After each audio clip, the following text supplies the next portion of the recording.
Chapter 2696. Ancient Fragments. Exodus Tales. Chapter 2696. Ancient Fragments. Under Liang Jing's lead, Melancholic Smile and several other people entered the luxurious and spacious conference room. Dressed in white lab coats, the group looked very much like a bunch of scientific researchers. At this time, Melancholic Smile and the others looked much more worn out than before. Exhaustion was apparent on their faces, and their hair was a mess, as if they had just recovered from a serious illness. Shifeng couldn't help his surprise at this situation. "What's the matter with you? Why do you all look so haggard?" Shifeng asked curiously. Since Zero Wing was now a large organization, it had plenty of management and production talents. There was no need for Melancholic Smile and the others to handle everything personally. "Guild leader, I want to file a complaint," protested Cream Cocoa, who had a shy personality. "A complaint?" Shifeng was taken aback. Cream Cocoa was a master forger of Zero Wing. She also ranked among the top 3 in forging standards. It was only a matter of time before she became a grandmaster forger. Countless people in Zero Wing were hoping to get her to make them a weapon. If these people were to form a line, it would stretch from one end of Fenglin City to the other. After all, although Cream Cocoa and other master forgers had a meager chance of producing epic weapons and equipment, their chances of making dark gold weapons and equipment were considerable. In God's domain, epic weapons and equipment were exceedingly rare. Even the core members of first-rate guilds wouldn't necessarily own one. Hence, level 100+ dark gold weapons and equipment could already draw envy from passers-by. What more custom-made dark gold weapons and equipment? To put it simply, nobody in God's domain would dare bully Cream Cocoa. Anyone who did would be fortunate if Cream Cocoa just outright ignored them. "Yes. I want to complain, guild leader," Cream Cocoa said resolutely. "What do you want to complain about?" Shifeng asked curiously. "Aqua Rose and Gentle Snow," Cream Cocoa said with her cheeks puffed out. "They're too much. Guild leader, you need to give me justice." "They're bullying you? That can't be right?" Shifeng couldn't help being surprised once more. Aqua Rose and Gentle Snow were the vice-guild leaders of Zero Wing. They managed the guild properly, and everyone in the guild also respected them. He found it hard to imagine the two bullying a cute girl like Cream Cocoa. "The 2 vice-guild leaders asked us to complete 500 customized dark gold weapons in 5 days. They even threatened to cut our research funding if we don't meet the quota," Cream Cocoa complained. "Guild leader, you're a master forger too, so you know how difficult it is to make level 100+ dark gold weapons. Let alone 5 days, we'll barely be able to make 500 in 10 days. The whole forging department has been working overtime, but we are still short 300 weapons after 3 days. No matter how you look at it, we can't complete them within the next 2 days." Melancholic Smile and the others nodded in agreement with Cream Cocoa's words.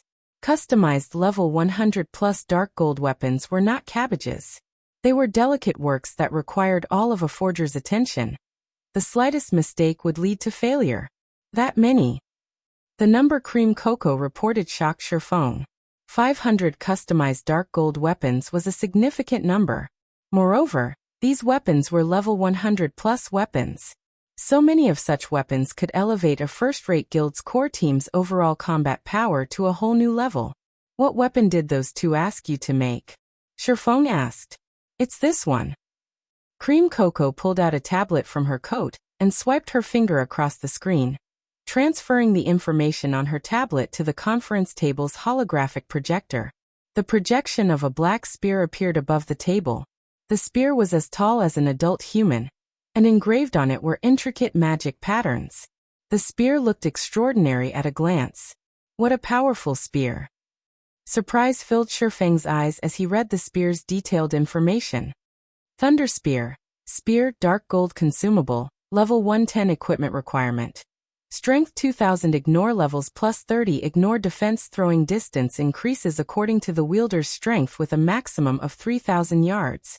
Causes 1000% lightning damage to a 20-yard radius upon impact. How is this even a weapon? It's a long-range missile. Unfortunately, the spear was only for one-time use. If it had no limit, raiding field bosses would be child's play. Even Tier 2 players could easily challenge Tier 4 mythic bosses with such a spear. If they could mass-produce this spear, siege warfare would become a joke. However, Shifeng also had to admit that the Thunder Spear's production was truly challenging. The required materials were secondary, costing only 20 gold or so in all. The crucial problem was the drawing of the magic patterns. If one weren't at the Master Magician standard, the production success rate would drop dramatically. Guild leader, please talk to the vice guild leaders. 5 days is too short. We need 10 days at least, Cream Cocoa pleaded pitifully. I can talk to them about it. Shifeng nodded. He felt that Aqua Rose and Gentle Snow were indeed being difficult. That's great. You're the best, guild leader. Cream Cocoa breathed out a sigh of relief. However, no sooner had Cream Cocoa finished speaking than Shifeng did a U-turn, saying, However, I hope you all can do your best to make 3,000 Thunder Spears during this period. Guild leader. Cream Cocoa couldn't believe her ears. I'm not trying to trouble you. Slowly, Shifeng explained. This item is indeed very important, especially with Zero Wing lacking in high-end combatants. With this trump card, we can teach those hostile superpowers a lesson. The various superpowers currently didn't recognize Zero Wing as a superpower because of the guild's lack of high-end combatants. However, a sufficient number of Thunder Spears could compensate for the guild's inadequate combat power. Of course, I won't make you work in vain. Shifeng chuckled as he looked at Cream Cocoa's bitter face. He then brought out the unknown metals information and said, So long as you guys can complete this task, I'll let you research this metal. Cream Cocoa immediately criticized Shifeng's words in her mind, lumping her guild leader and vice guild leaders in the same group. He was completely ignoring her wishes and ruthlessly using her as a beast of labor. She couldn't engage at all in the crafting job she liked. However, after seeing the information displayed above the table, she fell into a daze. Besides Cream Cocoa, Melancholic Smile and the other master forgers present were also stupefied, a passionate flame igniting in their eyes as they stared at the projection above the table. It expels all mana? How is this possible? There's such a metal in God's domain? Cream Cocoa and the others muttered to themselves as if possessed. The exhaustion on their faces had also vanished completely as countless thoughts flooded their minds, as if the door to a new world had just opened to them. Shifeng wasn't surprised by this situation either. For those devoted to the forging profession, a material like this only appeared in their dreams. After all, mana was the foundation of all things in God's domain. If one could completely expel mana from an object, one would be unstoppable. Just the thought of producing a weapon using such a metal excited these master forgers greatly. Why does this look familiar? Cream Cocoa mumbled as she read the metal fragments information. Familiar? You've seen them before? Shifeng asked with concern. These metal fragments were so mysterious that even his omniscient eyes couldn't glean any information from them. Hence, he planned to give it to the forging department for research. I think I read about them in an ancient book. Cream Cocoa nodded after giving the matter some thought. This type of metal existed in ancient times. However, it wasn't something that appeared naturally in God's domain, but was created by ancient gods. Moreover, based on the appearance of these metal fragments, they should originally be parts of a whole. You're right. These metal fragments indeed look like the fragments of a sword, Shifeng said, nodding. Yet, for some reason, they can't be fused like fragmented legendary items. Although they can't be fused, I have a way to put these fragments together, Cream Cocoa said. But I'm not certain if this kind of patchwork will allow the weapon to exert its former power and effects. You have a way? Shifeng was even more surprised to hear this. These fragments were extraordinary. If they could be repaired to a certain extent, and the resulting weapon only had the effect of expelling mana, it would still be a great weapon. There shouldn't be any problems, Cream Cocoa said with greater confidence. Okay, I'll leave these metal fragments with you. Just ask Melancholic for the materials you need. Shifeng did not doubt Cream Cocoa's confidence. After all, her talent was no joke. Only the short time she had come into contact with God's domain limited her. You said it yourself, guild leader. You must open all materials in the guild's material warehouse to me, Cream Cocoa said. beaming at Sherfong. All lifestyle players desperately needed precious materials.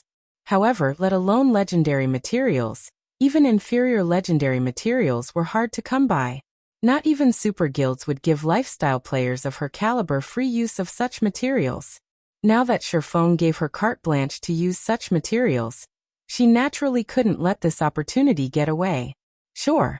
Sherfong nodded. After giving the matter some more thought though, he added, however, you still need to use them conservatively. Collecting those materials wasn't easy. Please rest assured, guild leader. I promise you I won't use them all, Cream Cocoa promised with a smile. Afraid that Sherfong would take back his approval, Cream Cocoa behaved like a child who had just gotten a new toy, and Sherfong didn't know whether he should cry or laugh as he looked at her. Afterward, he sent all the information relevant to the metal fragments to Melancholic Smile and the others. As for whether the fragments could be repaired, he would leave that to luck. By the way, guild leader, the Azure Chamber of Commerce's members arrived yesterday. They are currently training with our guild's core members, and Duan Hanshan is their leader. However, as you have been busy, I didn't bother you about it, Liang Jing suddenly said. Duan Hanshan came in person? This piece of news puzzled Sherfong.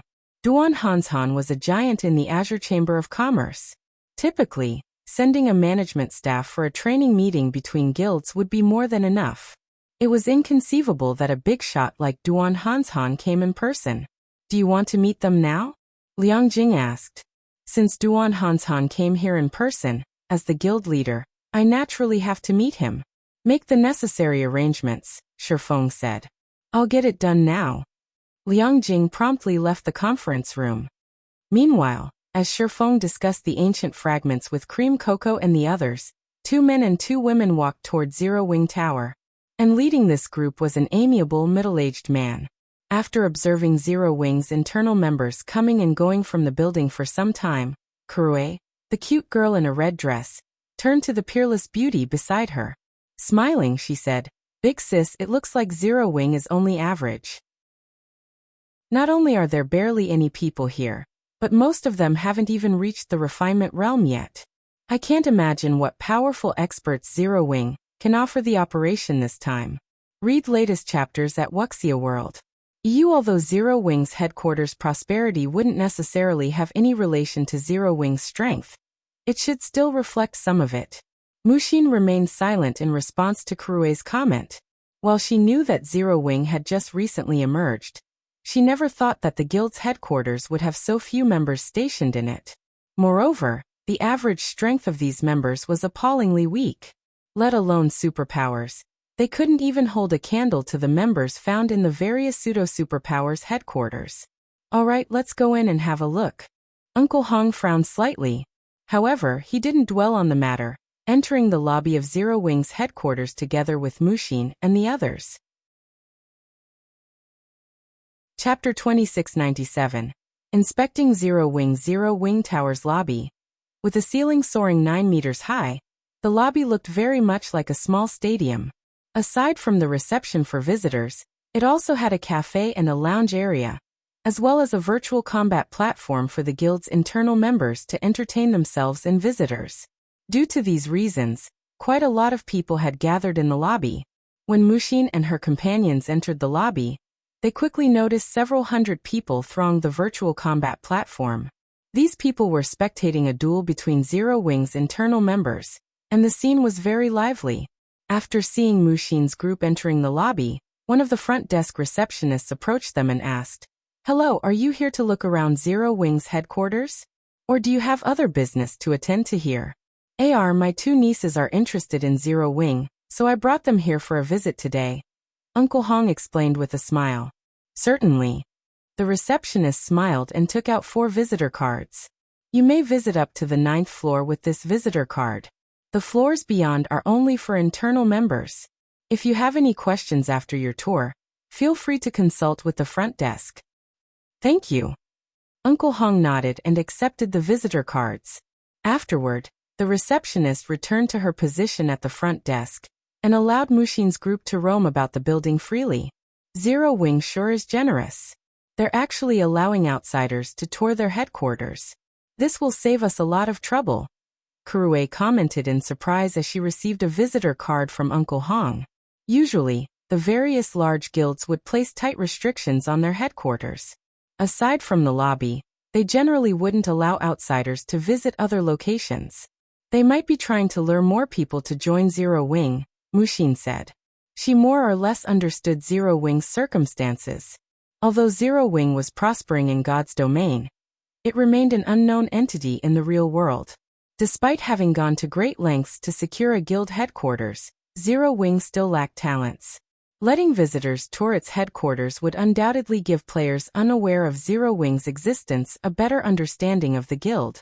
There are quite a few people here, but it's a pity that there are hardly any experts. Even the two people dueling are only at the half-step refinement realm. Kurue commented as she looked at the battle taking place at the virtual combat platform. She could tell the two duelists' combat standards at a glance. I think we should be more cautious when partnering with such a guild. Our plan involves a lot of things. If outsiders see that we can't even find capable helpers, they'll start looking down on Frost Heaven. However, even after Kurue finished speaking, Uncle Hong, Mushin, and Tiancheng surprisingly remained silent as they stared at a group of young men and women standing among the crowd. How unexpected. Zero Wing really cannot be underestimated. They've actually kept such talents hidden. Uncle Hong praised as he looked at the several youths. Talents. Kurue stared at those ordinary-looking youths in confusion. Young miss, you shouldn't underestimate those people. Although their auras aren't apparent, they are bona fide experts. That blue-haired guy, in particular, has completely restrained his aura. If I hadn't scrutinized him, I'm afraid I wouldn't even be aware of his existence. Tiancheng, the seemingly vulnerable and honest youth standing beside Kurue, explained quietly. Honestly, I'm not confident I can win against him. How is that possible? Tiancheng's words stunned Kurue. She suspected that the latter was joking with her. Tiancheng was one of the peerless geniuses Frost Heaven cultivated. Not only had he reached the domain realm at a young age, but he also had a naturally gifted brain. His processing speed was much faster than ordinary people's. Even the older generation domain realm experts wouldn't necessarily be his match. How could Zero Wing possibly cultivate an expert rivaling Tiancheng? They shouldn't be Zero Wing members, Mushin suddenly said. They're not. Uncle Hong was slightly surprised. 4 such youthful experts to appear in Zero Wing's headquarters. How could they not be Zero Wing members? I've seen their information before. Although they look somewhat different in God's domain, their appearances are roughly the same. That blue-haired youth should be Solitary Frost, the strongest of Azure's younger generation. I heard even Violet Sword values him greatly, Mushin explained. Unlike Uncle Hong, who managed the guild from behind the scenes, Mushin was responsible for the guild's intelligence network. Hence, she had a much better understanding of God's domain's various powers than Uncle Hong, especially when it came to the various superpowers' younger generation. She placed great importance on collecting such information. Why would Azure's peerless genius run all the way here? Kurue grew even more puzzled at this revelation. The various superpowers treasured their peerless geniuses. They would shower these geniuses with all sorts of precious resources and require them to undergo strict training regimens every day. They wouldn't let these people leave their headquarters at will.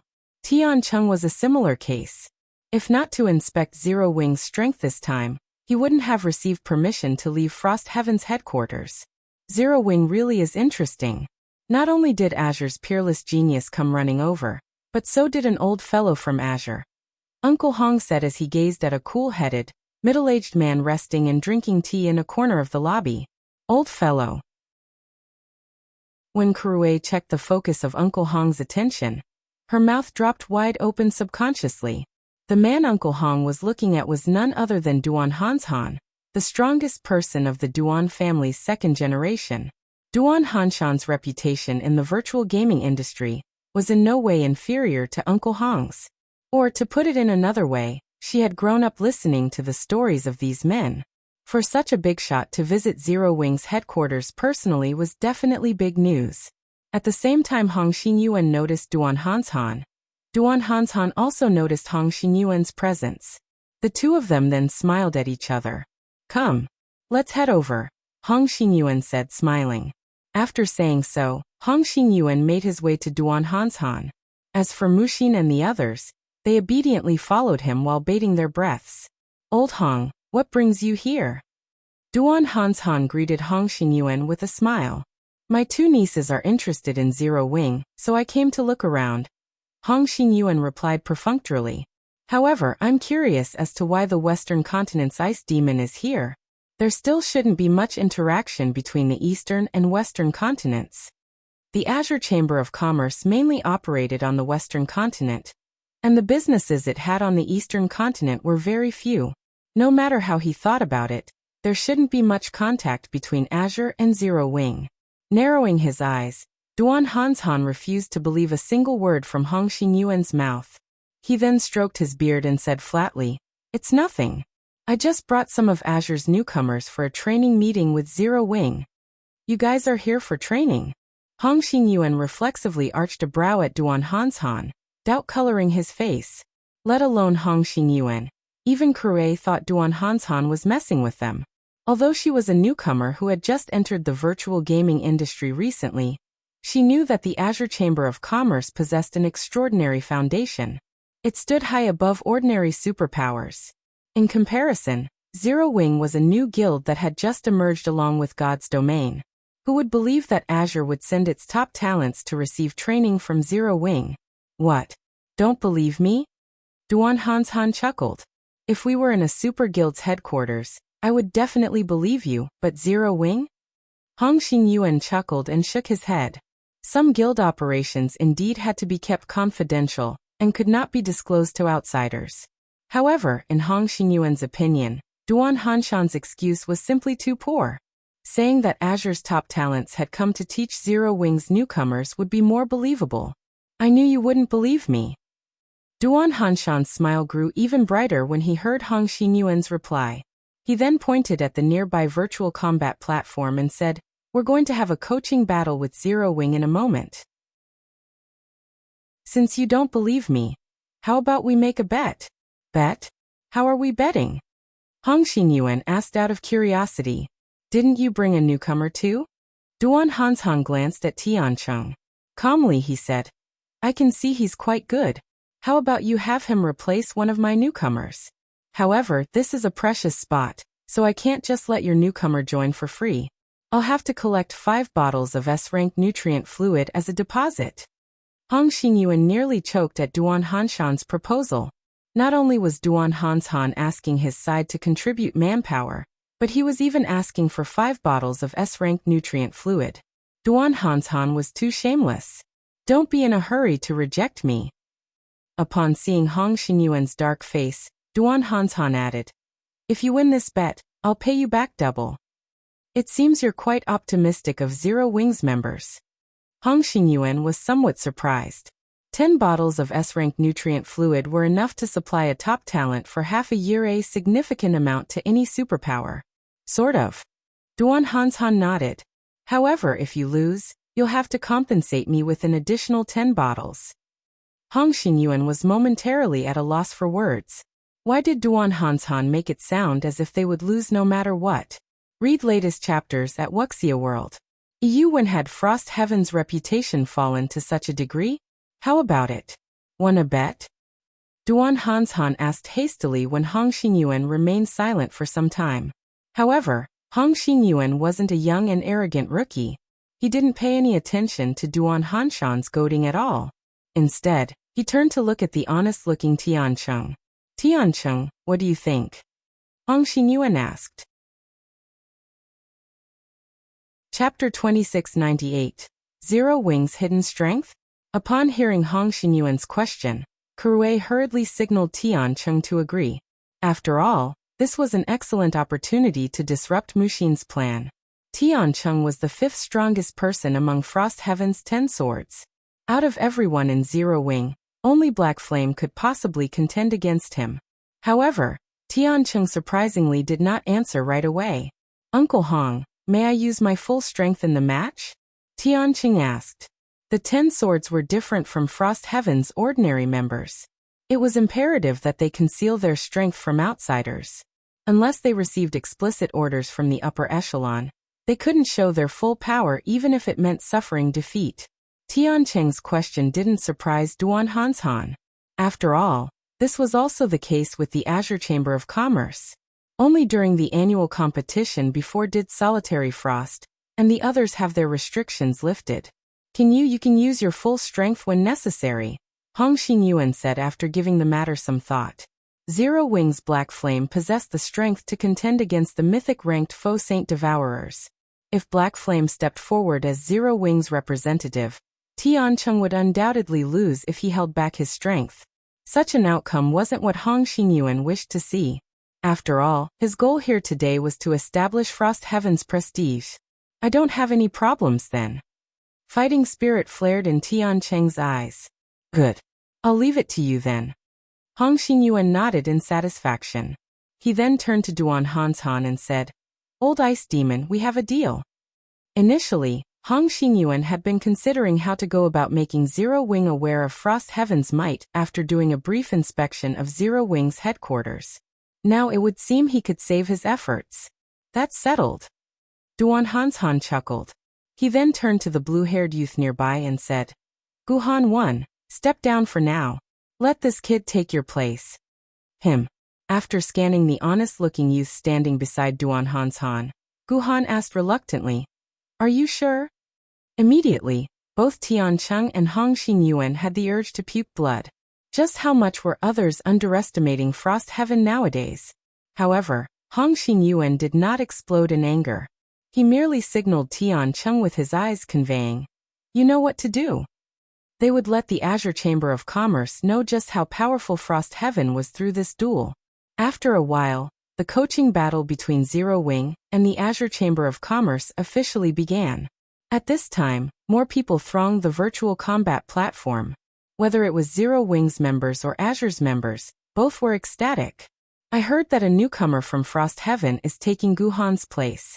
I wonder how many seconds that newcomer can last. I heard the best record so far is only 16 seconds. 16? In that case, Frost Heaven's newcomer should last 10 seconds. 10? Bullshit. I bet he won't last more than 6 or 7 seconds. The sudden substitution for the coaching battle sparked a heated discussion among the audience. In particular, Azure's members placed all their focus on guessing how many seconds Tian Cheng could last in the duel. This situation had Kurue gnashing her teeth and dumbfounded Mushin.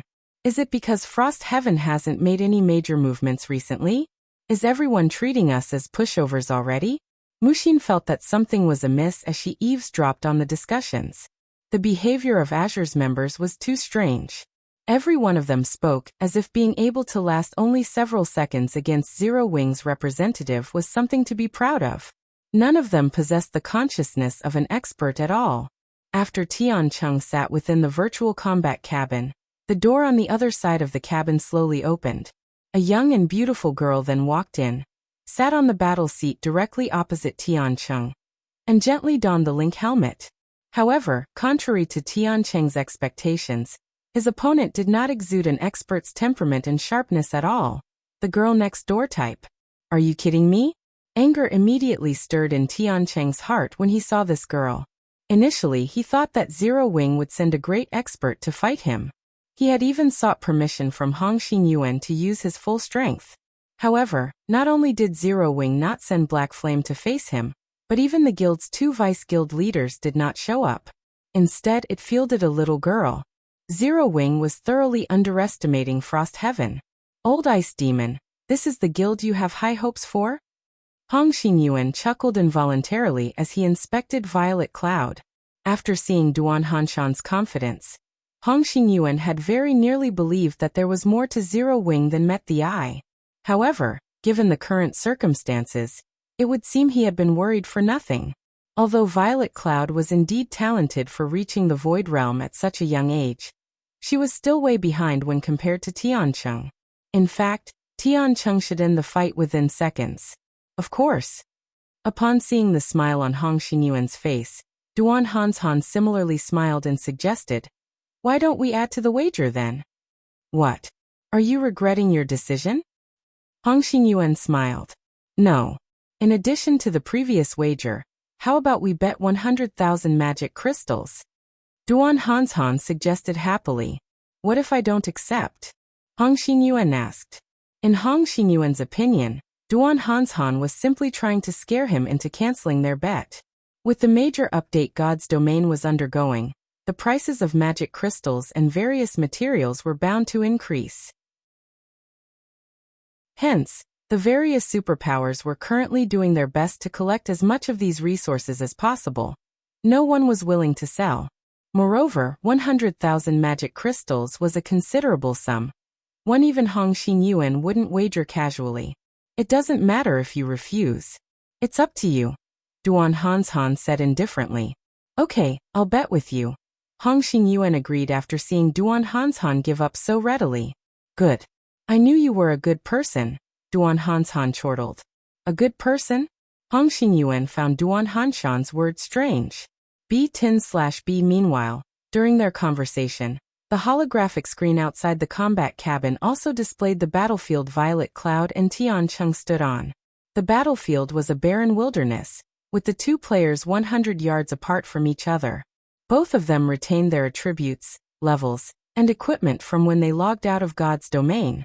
At this time, Tiancheng sported 6 pieces of epic equipment. The spear he held also gave off a dark glow, and made the surrounding space tremble slightly, even while idle. With one glance, it was obvious that the spear was an extraordinary magic weapon with attributes that definitely surpassed those of ordinary epic weapons. As for Tiancheng, he had already reached level 119. His level ranked at the top even among the entirety of God's domain. Hee, now you know how powerful our guild is, Kurue muttered. However, contrary to Kurue's expectations, the crowd outside the combat cabin didn't reveal any surprise or exclaim in shock, remaining remarkably calm. On the other hand, complicated feelings flashed in Muxin's eyes as she looked at the holographic screen. It was as if she had just seen something unbelievable. Kurue followed her elder sister's gaze. Violet Cloud, level 121. Violet Cloud was 2 levels higher than Tiancheng. Level 121? Kurue was dumbfounded. Frost Heaven had mobilized all its resources to help Tiancheng reach level 119. Yet, a cleric from Zero Wing was actually 2 levels above him. Inside the virtual combat space, Tiancheng was also surprised. He never imagined that someone would surpass him in terms of levels, and by 2 levels at that. It seems you're quite capable. However, this level difference won't bring you any advantages, Tiancheng said as he looked at Violet Cloud. On the other hand, fighting in such an open wilderness is a huge disadvantage for a magical class like yourself. You won't have any room for evasion. That might not be the case. Violet Cloud shook her head, disagreeing with Tiancheng's opinion. Is that so? Let me see if you're right then. After saying so, Tiancheng suddenly charged at Violet Cloud, leaving behind an afterimage in his original location. Tier 3 skill, Shadowthorn. Due to the virtual combat cabin's limitations, he couldn't replicate 100% of his strength in God's domain. However, his physique and basic attributes were the same as what he had in the game. While ordinary Tier 3 players might take some time to cross 100 yards, Tiancheng boasted the Tier 3 hidden class Dragon Spear Warrior. In the blink of an eye, he appeared before Violet Cloud and thrust his spear at her. A flurry of spear images rained down on the cleric, every one of them distorting space. This attack was Tiancheng's best technique, something even domain realm experts found challenging to receive. A combination of magic and martial arts? Duan Hanshan immediately understood the underlying principles of Tiancheng's technique, and he had to admit that the youth was indeed very talented. While Tiancheng's technique might look like a series of simple thrusts, these attacks actually formed a magic array that allowed them to integrate into one. Tiancheng's mana manipulation ability was simply inhuman. The power of his attack was definitely on par with mythic monsters of the same level.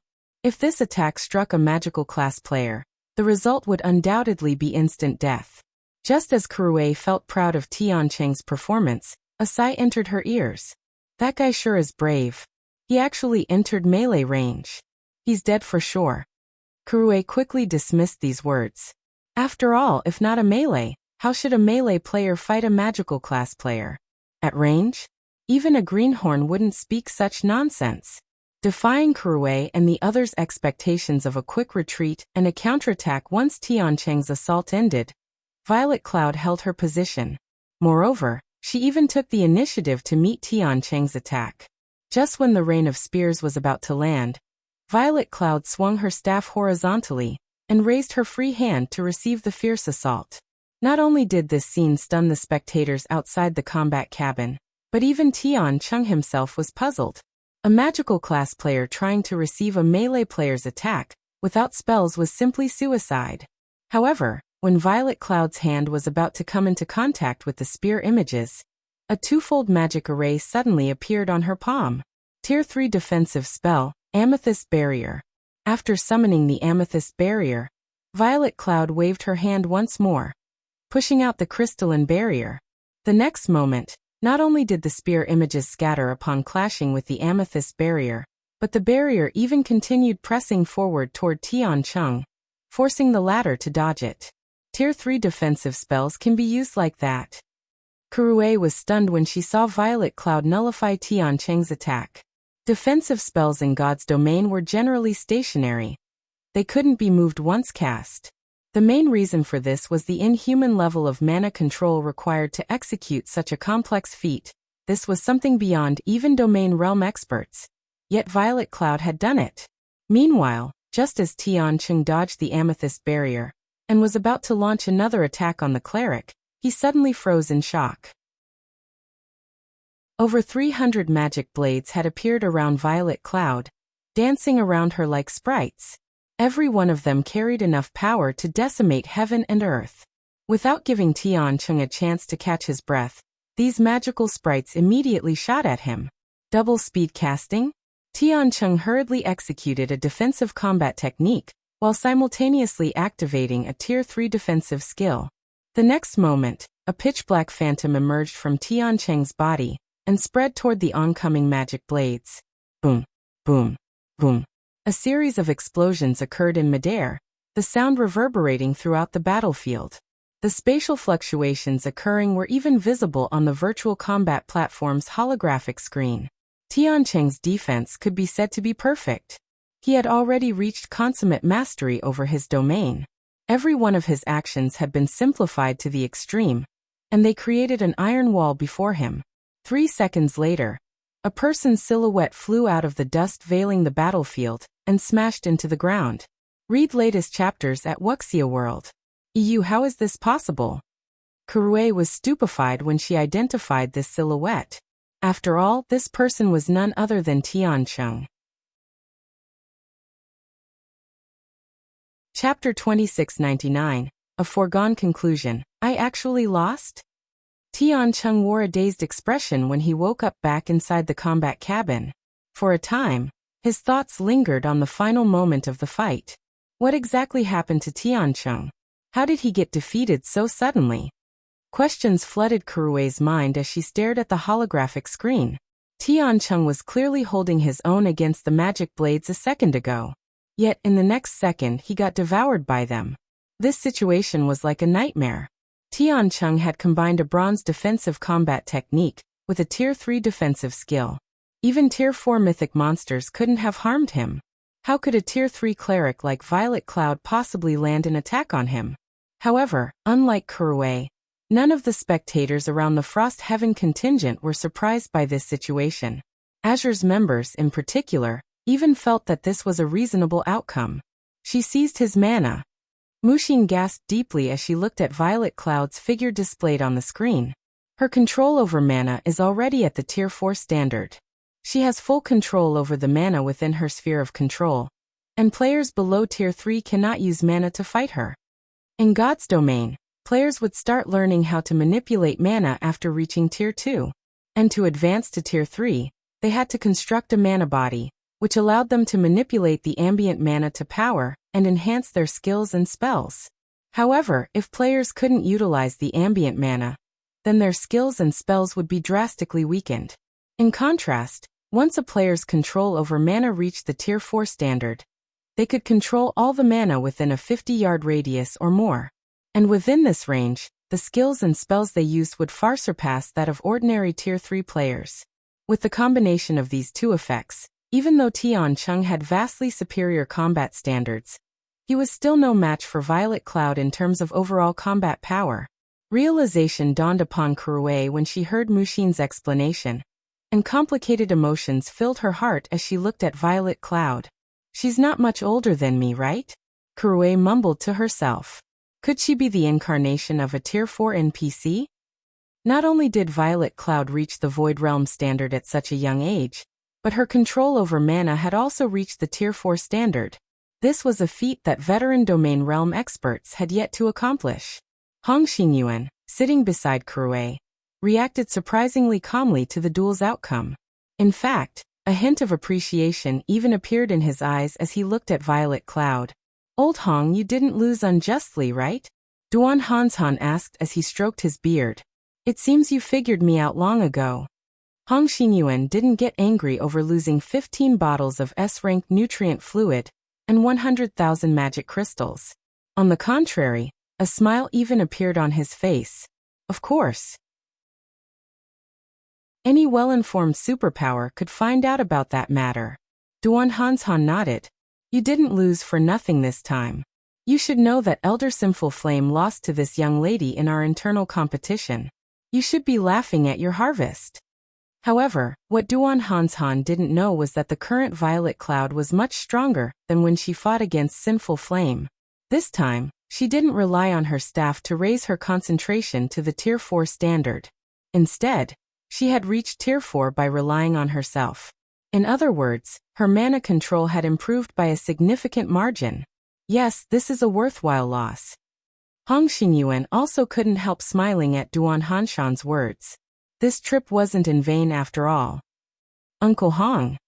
Hong Xingyuan's happy reaction confused Kuruei. That was 15 bottles of S-rank nutrient fluid and 100,000 magic crystals they were talking about. This was a significant sum, even for Frost Heaven. "That's right. This is a worthwhile loss." Mushin also smiled. Frost Heaven's operation this time was of utmost importance. It might even affect the situation of God's domain. It was naturally better for the foreign aid they requested to be as strong as possible. Although Tian Chen couldn't display his full strength with the virtual combat platform, the abilities Violet Cloud had revealed thus far were already more than enough to qualify her as a capable helper. "Mushin, you did a good job this time," Hong Xingyuan praised Mushin. "I am only trying to help the guild." Mushin smiled in delight. It wasn't easy to earn Hong Xingyuan's praise. "Afterward, notify Black Flame that I will give Zero Wing 20 slots for our secret operation. Also, aside from the 100 bottles of S-rank nutrient fluid, the Boulder Corporation will also give Zero Wing 3 slots to enter the upper zone if the operation succeeds," Hong Xingyuan said, smiling. "Uncle Hong." Mushin was shocked. For a moment, she even thought her ears were playing tricks on her. "Uncle Hong, aren't you giving too much?" Kuruei's eyes were also wide with shock. She wondered whether Hong Xingyuan had lost his mind. Zero Wing was an outsider. Giving the guild some items and credits should already be more than enough. Yet, Hong Xingyuan was actually offering those precious slots as remuneration. If the corporation's Grand Elders were to learn of this, they would definitely jump in shock. After all, many of these Grand Elders' children and grandchildren didn't even get those slots. "How generous of you, Old Hong. If I remember correctly, you shouldn't have that many reserved slots in hand, right?" Duan Hanshan was also astonished by Hong Xingyuan's decision. To ordinary people, entering the upper zone was but a dream. To the wealthy, this name was something they all desired. The upper zone was a special region the Green God Company had constructed, and only select megacities had it. In total, there were fewer than 60 upper zones worldwide. Meanwhile, the main reason why countless wealthy people sought to enter the upper zone was longevity and youth. According to statistics gathered 50 years ago, the average life expectancy of people living in the upper zones had already reached 130 years. In addition, residents could remain in their prime up to 80 years old. In other words, an 80-year-old person living in an upper zone could be as physically fit as a 50-year-old person living in the outside world. And this was only the statistics from 50 years ago. The upper zones offered many other benefits. However, only residents would know what these benefits were. Meanwhile, the number of people allowed to enter the upper zones every year was limited. Moreover, one wouldn't necessarily be able to enter an upper zone just by having money. One also needed to meet certain conditions. Of course, the Green God Company would also reserve a number of slots for the international corporations that were its partners. However, this number was so incredibly small that these corporations couldn't bear giving any of their slots to outsiders. Only those who had made great contributions could receive a slot. For Hong Xingyuan to offer 3 slots to Zero Wing was an unreasonably generous move. I can still afford to give away 3 slots, Hong Xingyuan said, clicking his tongue. However, while he pretended not to care very much, the distress in his eyes couldn't escape any of the experts present. It seems you have it tough as well, Duan Hanshan said as he gave Hong Xingyuan a complicated look. Of those present, only he knew of some of the reasons behind Hong Xingyuan's decision. However, Duan Hanshan's words bewildered Muxin and Kurue. All right, our goal has been achieved. We should go now. Hong Xingyuan chuckled without giving an explanation. He then turned around and walked out of the lobby, showing no intention of staying even a moment longer. After Hong Xingyuan's group left, Gu Han, who was standing some distance away, approached Duan Hanshan. Elder Duan, why did Frost Heaven pay Zero Wing a visit this time? Gu Han asked out of curiosity. It's nothing important. Duan Hanshan took a deep breath, complex emotions darkening his eyes as he watched Hong Xingyuan's group exit the building. It's just that a big change is imminent, and the time you youngsters have is dwindling. Read latest chapters at Wuxia World. EU a big change. Gu Han grew even more confused at Duan Hanshan's words. Just as Gu Han was about to ask more questions, Liang Jing walked out of an elevator and approached them. Elder Duan, our guild leader would like to see you, Liang Jing said respectfully. It seems your guild leader finally decided to come out. He really kept this old man waiting. Nodding, Duan Hanshan continued. It just so happens I want to talk to him about the Dragon Phoenix Pavilion. Lead the way. This way please, Elder Duan. Liang Jing led Duan Hanshan to the express elevator to the building's top floor. Chapter 2700 Dragon Phoenix Pavilion's Disappearance Zero Wing Tower, Top Floor Reception Room. Shifeng, meeting you truly isn't easy. This old man has waited 2 whole days, Duan Hanshan said facetiously as he took a sip of tea on the sofa. Despite Duan Hanshan's jocular words, a hint of surprise flashed in his eyes as he looked at Shifeng. He could feel something different about Shifeng, yet he couldn't put his finger on it at the moment. In God's domain, Shifeng felt like a vast ocean. Now, although he still gave off a calm and vast feeling, Duan Hanshan could also feel hints of wind and rain coming from the youth. It was as if this calm could explode at any moment. In fact, Duan Hanshan could even feel a faint trace of danger from Shifeng right now. However, this feeling was intermittent, leaving Duan Hanshan uncertain. Shifeng himself didn't notice this change. After completing his Tier 4 promotion and exiting his virtual gaming cabin, he only felt that his thoughts had become sharper and nothing more. This situation also puzzled Shifeng somewhat. Unlike the previous breakthroughs he had, his body didn't become deprived of energy because of the breakthrough. On the contrary, his current physical condition was surprisingly good. He had not entered a state of weakness after this breakthrough. Elder Duan, you jest. I truly had to go to great lengths to get out of God's domain, Shifeng explained. May I know why you decided to visit Zero Wing's headquarters personally this time? Did something big happen? Duan Hanshan was the Duan family's representative in the Azure Chamber of Commerce. His status was not the slightest bit inferior to that of the guild leaders of super first-rate guilds. No matter how one looked at it, there was no way someone of such status would escort a bunch of newcomers for training. This was especially true for Azure, a superpower that focused on commerce. Azure was much busier than combat-oriented guilds, as it had to maintain a vast and accurate information network. You really are a straightforward person. You behave nothing like the guild leaders of other powers. Duan Hanshan chuckled. However, I am similar to you in this aspect. In that case, I'll get straight to the point. Indeed, I didn't come here for the training meeting, but another major event. This matter might even have something to do with Zero Wing. A major event that concerns Zero Wing? Shifeng couldn't help growing curious. May I know what this event is, Elder Duan? If even an individual like Duan Han spoke of this matter as a major event, then it had to involve the various superpowers. However, based on what he heard from Liang Jing, aside from the system update, there shouldn't be any other major events in God's domain recently. You should be aware of what happened to the Dragon Phoenix Pavilion, right? Duan Han asked. Yes.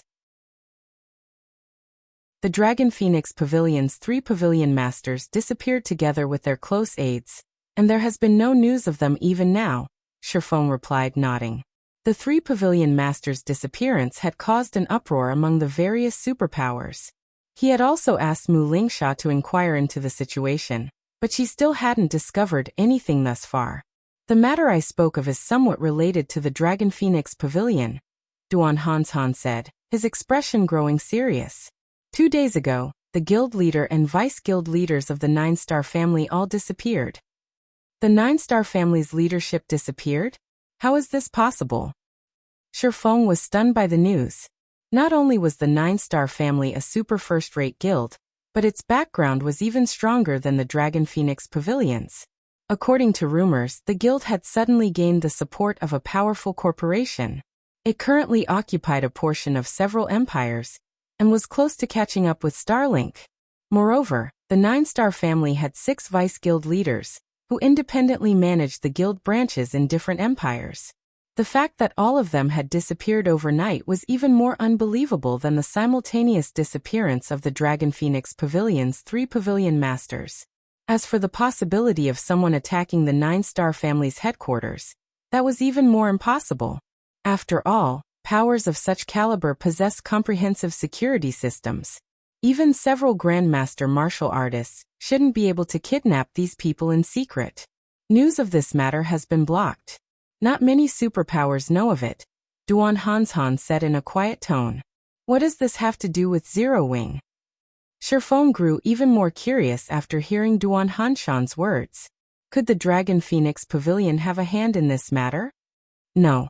Duan Han shook his head.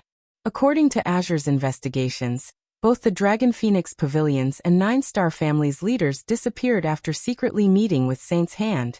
And according to inside information from the 9-star family, after the guild's leaders disappeared from the game, a group of mysterious people took their gaming cabins away.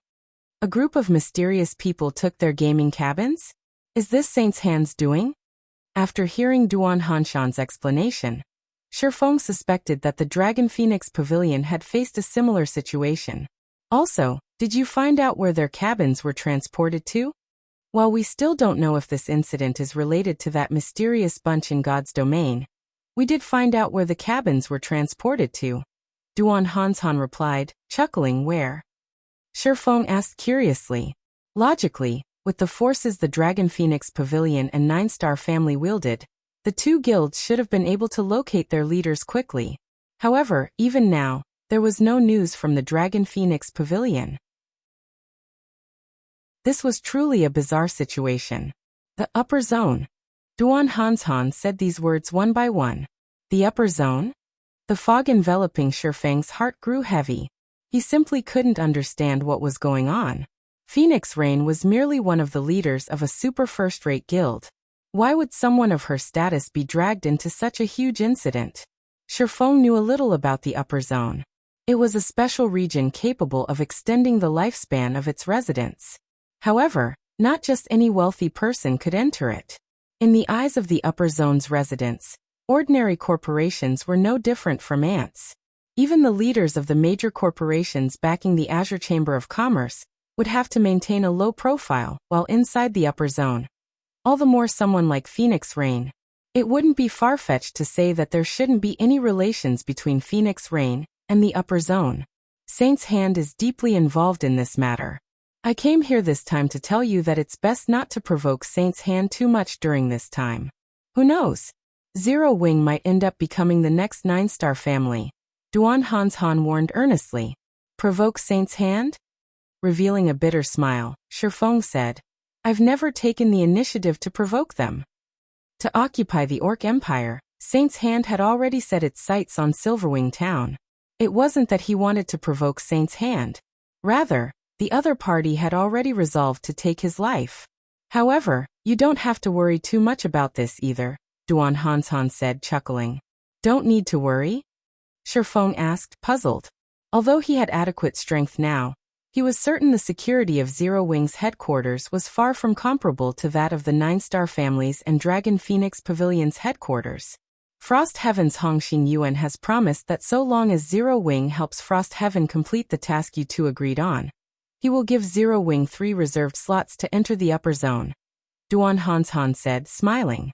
This is the opportunity of a lifetime. Any superpower would laugh to death if they received such a wonderful opportunity. You should know how extraordinary the upper zones are. Those places are possibly the safest locations in the world. Although both the Nine-Star Family and Dragon Phoenix Pavilion were super first-rate guilds, the corporations backing them lacked the power to secure slots to enter the upper zone for the guild's leadership.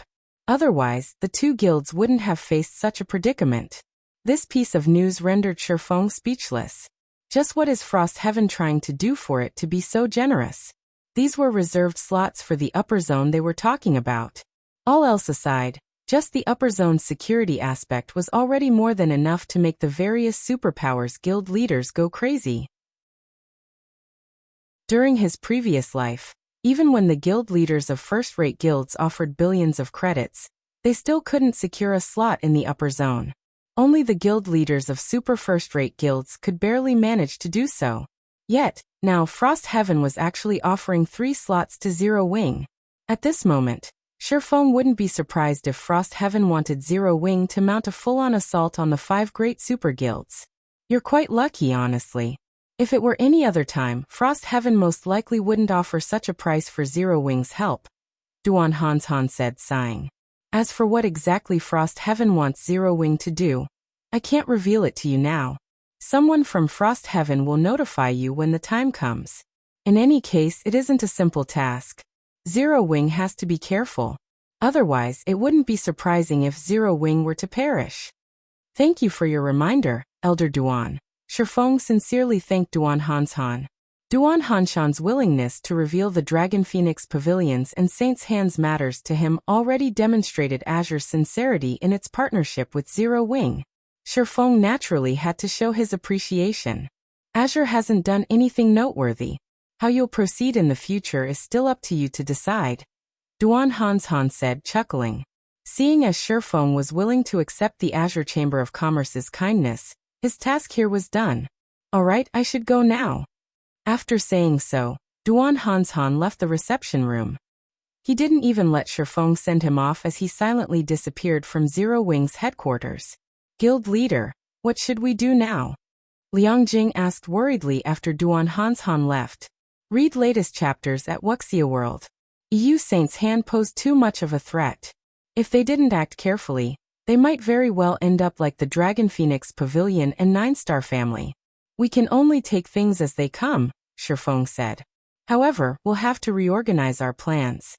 Once God's Domain system update ends, have all of Zero Wing's main force members gather at Silverwing City. It's about time Zero Wing underwent some changes. God's Domain's major updates were extraordinary, each triggering a complete shift in the game's structure. Since the first major update came a little sooner than expected, he would have to start overhauling Zero Wing's expansion plans. Otherwise, the guild wouldn't even have scraps to fight over, let alone contending against Saint's Hand and the various superpowers. I understand. I'll get it done as soon as I go online, Liang Jing said, nodding. Time passed quickly. Before anyone knew it, God's Domain's major update had been completed, and everyone started logging back into the game at 7 o'clock in the morning. Lying in his virtual gaming cabin, Shifeng took a deep breath when he saw the login button appear on the screen before him. Login. Chapter 2701. Era of Hegemony begins. Silverwing City, Zero Wing's residence. Along with a flash of brilliance in the underground secret room, Shifeng's figure gradually appeared. Unlike the previous times he had logged into God's Domain, Shifeng now felt a little dizzy. the dizziness lasting for several seconds. And when he recovered, he found that everything in front of him seemed completely different. If the previous God's domain looked like an extremely high-definition image in Shifeng's eyes, then the current God's domain looked like the real thing. In other words, the sense of reality he got from the game was on a completely different level. This kind of realism is so nostalgic. A smile appeared on Shifeng's face when he perceived his current situation. Most players wouldn't notice any significant changes in the game's realism after the major update. However, for Shifeng, who had fought in God's domain for 10 years in his previous life, the changes were distinct. Previously, he constantly felt as if there was a barrier between his body and brain. He couldn't control his virtual body as easily as he did his real body no matter what. However, this barrier was now gone. It was like the difference between 99% and 100%. This kind of change might not mean anything to ordinary players, but the difference was massive for expert players. Take humans and gorillas, for example. Despite there being only a 1% genetic difference, the two were worlds apart. Combat in God's domain was different from combat in the real world. Due to physical limitations, there were many techniques the human body could not exhibit in the real world. Take a child trying to lift a 1-ton sword, for example. With how tiny the child's physique was, such a feat would be impossible. However, what if the child's physique allowed him to swing the sword easily? One could easily imagine how terrifying the child's destructive power would be. After adjusting to the changes, Shifeng left the secret room, heading to his office to sort out the information on the major update. When Shifeng walked out of the secret room, the Tier 3 NPC guard stationed at its entrance panicked. Like a frightened rabbit, the guard hurriedly straightened his back and put on a respectful look. "Good morning, my lord." The Tier 3 NPC respectfully saluted Shifeng. "Good morning." Shifeng nodded and smiled at the NPC named Flet. "It's finally here. I wonder how chaotic God's domain's major forces will become?" In reality, the biggest change brought about by God's domain's first major update wasn't in the realism, but the NPCs and monsters. Both NPCs and monsters gained their own thoughts after the major update. Yes, thoughts. Not intelligence. The so-called AI that powered the NPCs and monsters before was merely a well-designed program that could react to players' words and actions to a reasonable extent. Most of the NPCs and monsters in the game couldn't actually think for themselves. Generally, only NPCs at Tier 5 and above had such an ability. But now, no matter how weak the monster or NPC was, they would all have their own thoughts. This would bring about a great change to God's domain. After all, from a certain perspective, NPCs and monsters were no longer different from real humans. With this change, fights with monsters and NPCs would feel no different from PvP fights. No. To be precise, fights against monsters and NPCs would become even more troublesome than PvP fights. Unlike players, monsters and NPCs were accustomed to fighting in God's domain. Some monsters and individual NPCs had started fighting at birth and accumulated 10, 20, 30 years or more of experience. Their combat experience far exceeded that of ordinary players that had been in God's domain for only 1 or 2 years. However, this still wasn't the greatest impact on God's domain's players. What would really affect players were the changes in the behavior of NPCs and monsters. From now on, NPCs would not only actively hunt monsters, but also compete with players for various quests and resources at the Adventurers Association. They would even contest for the precious resources and opportunities needed for class promotions. When the first major update hit God's domain in the past, this change had given the various powers a huge headache. After all, not only had they lost their monopoly on resources, but NPCs and monsters had even stolen a significant portion of these resources. Of course, this change came with its benefits as well. For example, players unaffiliated with any powers could choose to join NPC teams to do quests. This option instantly increased the survivability of independent players.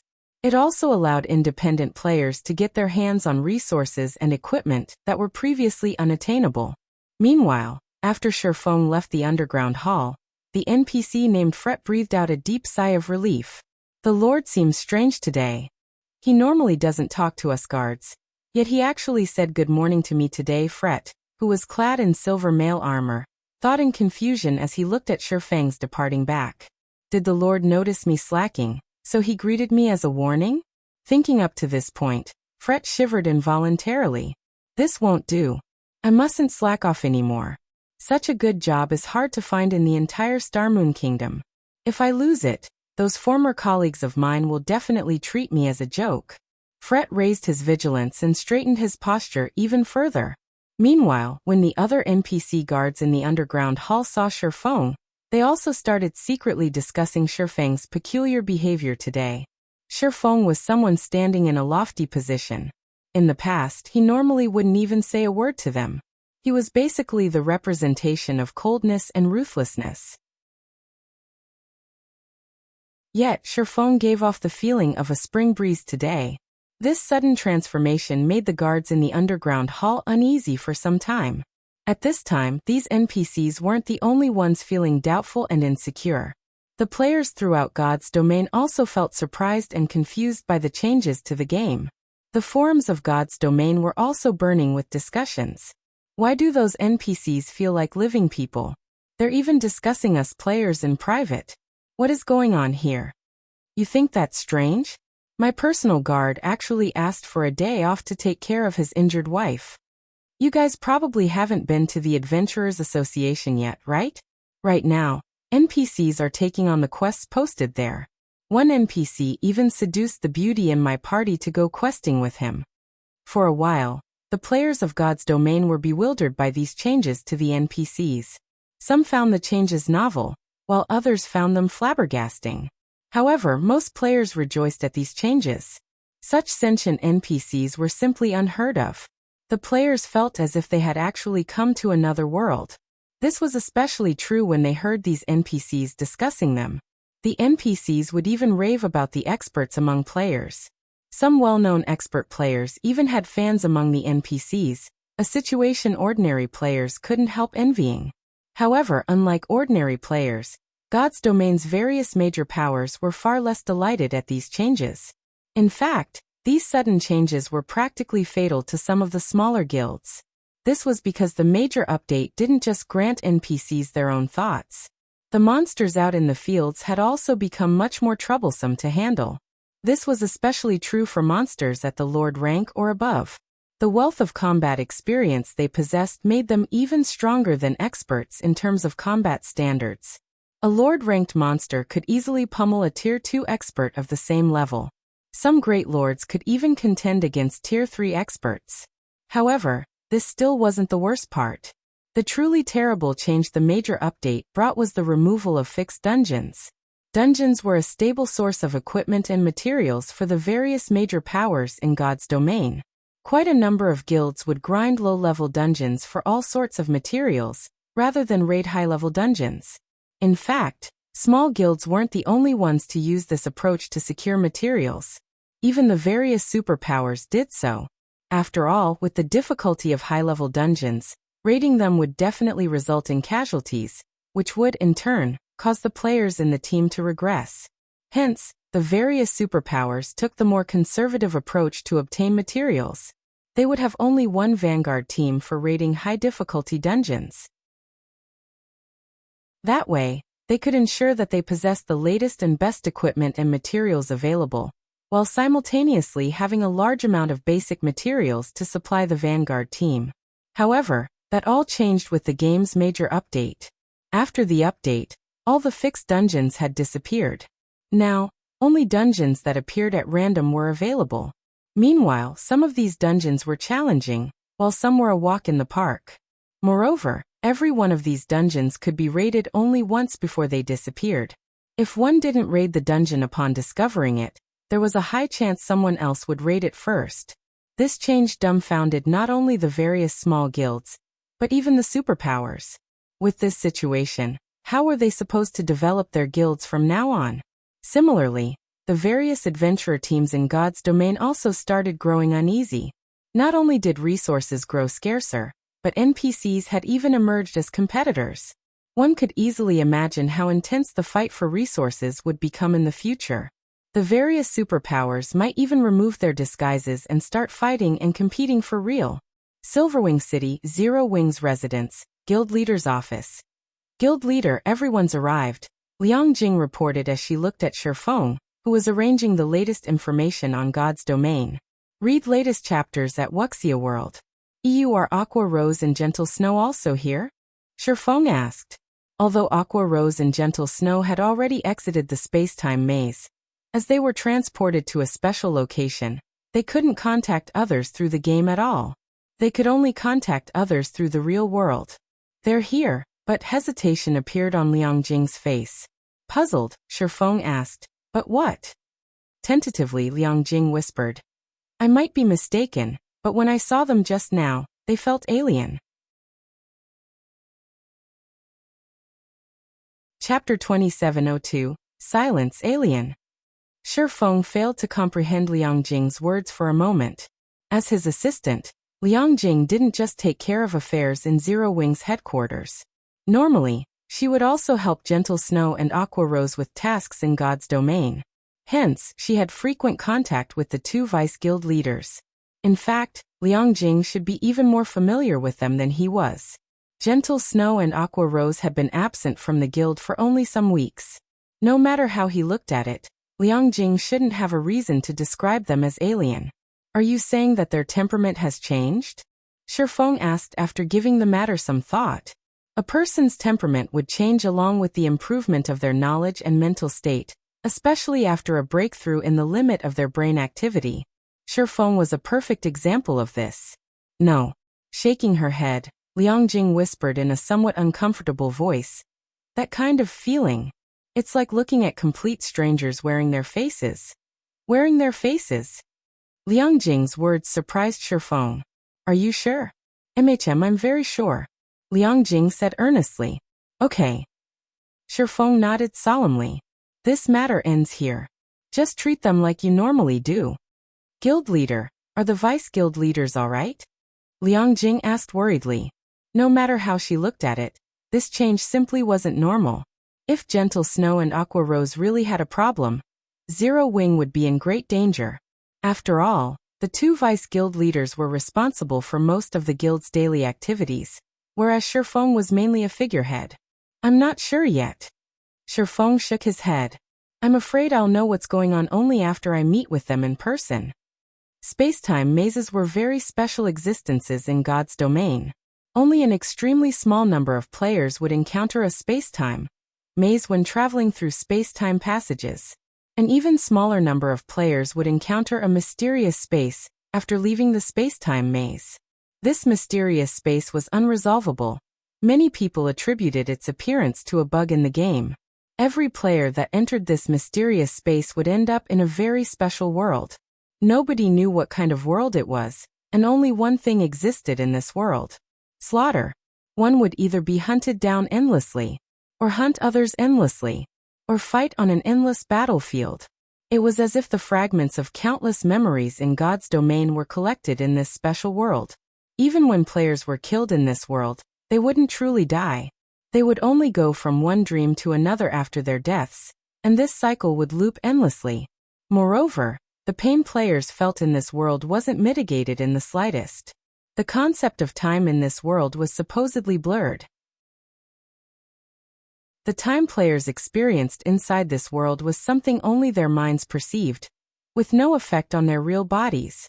Hence, even when a player spent 1 or 5 years inside this special world, only hours or days might have passed in the real world. However, time was the scariest thing in existence. After all, time could wear down everything, let alone humans. If Gentle Snow and Aqua Rose really came out from this mysterious space, a lot of time must have passed for them already, so much so that even their memories had blurred. Hence, it was only normal for them to change.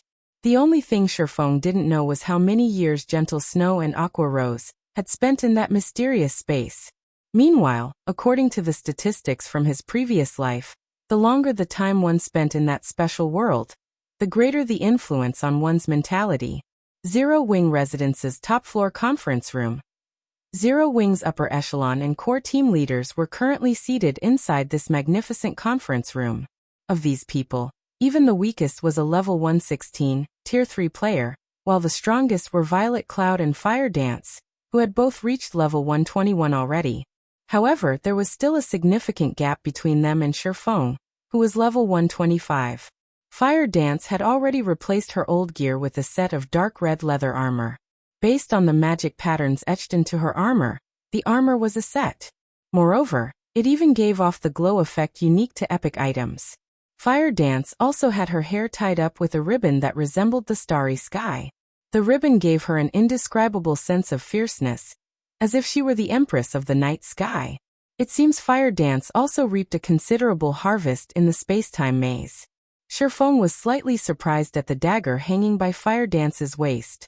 Not only did the dagger exude a faint sense of hostility, but it even roiled the ambient mana. If this dagger were unsheathed, he couldn't even begin to imagine the impact it would have on the environment. Even fragmented legendary items paled in comparison to this dagger. However, when Shifeng swept his gaze across Gentle Snow and Aqua Rose, who sat on both sides of the conference table, he was taken aback. How can this be? Shifeng was rendered speechless. After what Liangjing had said, he had already mentally prepared himself for the worst. However, now that he saw them in person, he realized that the two's situation exceeded his worst expectations. Gentle Snow's and Aqua Rose's weapons and equipment remained the same as when they left the Western continent. Even their levels were still at level 117. However, the feeling the two gave off was utterly different. Gentle Snow had been rather aloof in the past, but still relatively sociable. On the other hand, Aqua Rose had been a cheerful and assertive woman, and her eyes had always sparkled with wisdom and ambition. Now, however, the two of them could no longer be considered human. Neither of them exuded the slightest hint of emotion, as if they were plants. They did not appear happy or sad. Although they were currently communicating with the others around them, their voices did not fluctuate with any emotion whatsoever. The only thing Shifeng could sense from the two was a deathly silence, although the feeling of silence each gave off was slightly different. In the case of Gentle Snow, her silence resembled bones piled atop a battlefield. In the case of Aqua Rose, her silence was like a candle flame in the dark, carrying both death and hope. Read latest chapters at Wuxia World. EU. Besides Shifeng, everyone else inside the room also sensed the changes in Gentle Snow and Aqua Rose. If not for the Gentle Snow and Aqua Rose they retained in their memories, everyone might have even had the urge to flee the scene immediately. Guild leader, did something happen to the two vice guild leaders? Yulan asked Shifeng through a whisper. The change to Gentle Snow and Aqua Rose might not be noteworthy for those unfamiliar with them. But for those who were, this change was simply terrifying and creepy. Given how they are now, it seems something must have happened, Shifeng answered, not hiding the truth. After all, this was obvious to everyone present. During the time Zero Wings members were secretly discussing Gentle Snow's and Aqua Rose's changes, Shifeng also shifted his gaze to the two of them. How long did you two live in that world? Shifeng asked them through a whisper. Chapter 2703. 80 years. Shifeng's words were like a drop of water falling into a silent ocean. Although it couldn't kick up any huge waves, it still caused ripples that spread out endlessly. As soon as Shifeng finished voicing his inquiry, a hint of surprise flashed across Gentle Snow's and Aqua Rose's calm eyes. This surprise contained neither excitement nor joy. They didn't feel as if they found someone that understood them, either. They simply felt a little surprised. They wondered why Shifeng would know of this matter. However, their surprise soon disappeared, and darkness and calmness returned to their eyes. Afterward, Aqua Rose and Gentle Snow exchanged glances. Aqua Rose then turned to Shifeng, an indifferent smile forming on her beautiful face. Sure enough, nothing can get past you, guild leader.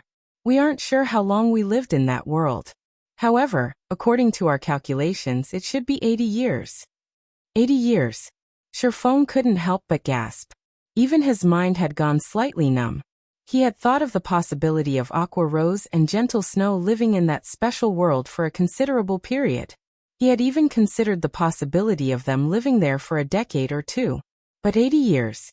Many people lived only 80 years in their lifetimes. Meanwhile, Aqua Rose and Gentle Snow had spent 80 years fighting ceaselessly every day. The mere thought was chilling. To spend 80 years alone. Just the loneliness alone was already unimaginable. Any normal person would have most likely gone crazy already. However, Aqua Rose's voice was incomparably calm, so calm that it was like she was talking about someone else's problem. 80 years. Complex emotions filled Shifeng's eyes as he quietly observed Aqua Rose and Gentle Snow. It's no wonder you two feel like monsters. The moment he laid eyes on Aqua Rose and Gentle Snow, he could already tell that the two of them were no longer human. After listening to Aqua Rose's explanation, he understood everything. If the two of them had spent 80 years in endless slaughter and combat, it wouldn't be an exaggeration to say that they were the strongest in the world in combat experience. Compared to them, the 10 years of combat experience he had in God's domain was nothing. Not to mention, both of them were combat geniuses. At this time, in terms of combat power, he was most likely a baby in front of Aqua Rose and Gentle Snow. A baby trying to see through the thoughts and standards of an adult was simply a joke. Not to mention, Aqua Rose and Gentle Snow would be adults even among grandmaster martial artists. This situation placed Shifeng at a loss. He didn't know whether he should feel happy or helpless. Guild leader Frost Heaven's Mushin just contacted us. While Shifeng was in a daze, Liang Jing, who stood beside him, suddenly spoke up. Mushin wants Zero Wing to gather at the Fire Dragon Empire's imperial capital. She says we are allowed to bring at most 20 people. It seems they're finally ready to act. Shifeng didn't feel particularly surprised at this piece of news. After all, Duan Hanshan had already said that Frost Heaven would soon take action. Did she tell you their plan? She did. Liang Jing nodded with a slightly gloomy face. Guild leader, are we really going to participate in Frost Heaven's operation this time? If possible, I wouldn't want to either. However, Frost Heaven's offer is too tempting to refuse, Shifeng said with a bitter smile. 3 reserved slots for the upper zone. This wasn't an opportunity one could come across every day. Even the various superpowers would pounce on it. Not to mention, the upper zone had an important benefit he needed. While Gentle Snow and Aqua Rose might have gained 80 years of combat experience in that special world, and achieved inhuman levels of combat standards, these benefits came with a huge drawback. On the surface, it would seem as if the two had lived in that special world for 80 years. However, only weeks had gone by in the real world. The instant the two left that special world, it would be as if 80 years of memories had been downloaded into their brains, placing an unimaginable burden on both their brains and bodies. During his previous life, the players that lived in that special world for 2 or 3 years had gradually had problems with their bodies after they returned. Eventually, they became paralyzed and had to be hospitalized for a month before they recovered. After all, digesting all these memories had consumed a lot of their mental strength, which definitely wasn't a good thing. Meanwhile, both Gentle Snow and Aqua Rose had lived in that special world for 80 years. Shifeng didn't dare imagine how massive a backlash they would suffer. For the two's safety, he had to bring them to the upper zone. Although the S-rank nutrient fluid had great recovery effects on the human body, it only helped a little in healing a person's brain and spirit. Only medicines for brain and spirit recovery could resolve this problem.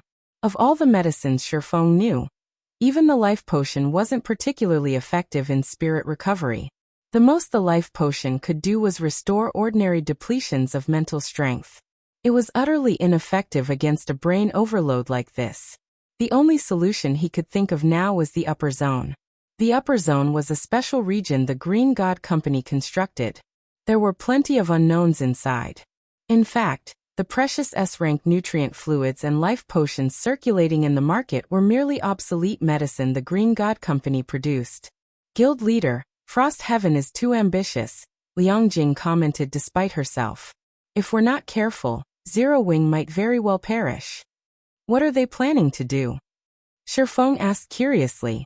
Their goal this time is to become one of the 12 great guilds of God's domain, Liang Jing said. The 12 Great Guilds wasn't a random title made up by players. Instead, this was a title given to the 12 strongest guilds recognized by the War God's Temple. The player guilds that become God's domain's 12 great guilds would enjoy numerous benefits across the main continent. They could even garrison an empire, and be worshipped by the said empire. An empire's worship. Just this point alone was more than enough to allow a guild to pull ahead of the other superpowers. One could say that the position of the 12 great guilds was something all superpowers had to compete for. However, competing for this position wasn't an easy task. A guild had to satisfy a series of conditions to qualify. Firstly, guilds had to become one of the top 10 rookie guilds. After that, they had to compete for the 12 reserve seats of the 12 great guilds. However, this was going to be God's Domain's first competition for the reserve seats. The War God's Temple had announced that 6 were empty this year.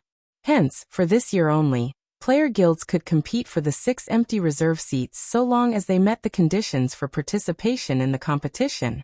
Due to Zero Wing's poor foundation, Foregone never even considered participating in the competition. There were 4 conditions for participation. 1.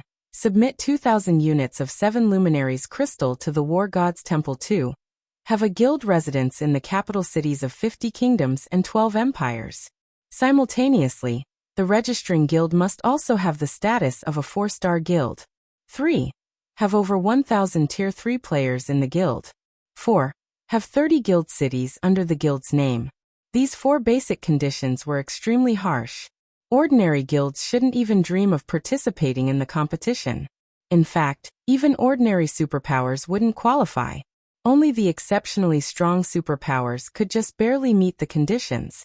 According to the information Zero Wing obtained from the secret pavilion, close to 20 super first-rate guilds and super guilds would participate in the competition for the reserve seats. Every one of them a titan in the virtual gaming industry. One could easily imagine how intense the competition would be. No wonder Frost Heaven made such a lucrative offer. Realization also dawned upon Foregone. In his previous life, Frost Heaven had first entered the ranks of top 10 rookie guilds, and eventually became one of the 12 reserve guilds before slowly climbing up to join the 12 great guilds. However, Frost Heaven was not fully developed at this time. Trying to compete for one of the reserve seats so soon would most likely result in failure. Frost Heaven had to know this as well, but was still grasping at a strand of hope. Guild leader, if we become Frost Heaven's foreign aid, any guild Frost Heaven confronts will probably treat us as a mortal enemy, Liang Jing explained. The position of the 12 reserve seats was a throne built atop countless bones. At present, Zero Wing was in a very terrible situation already. On one side there was Silenc. On the other side, there were the newly developed superpowers. There was even the extremely dangerous Saint's Hand in the Orc Empire.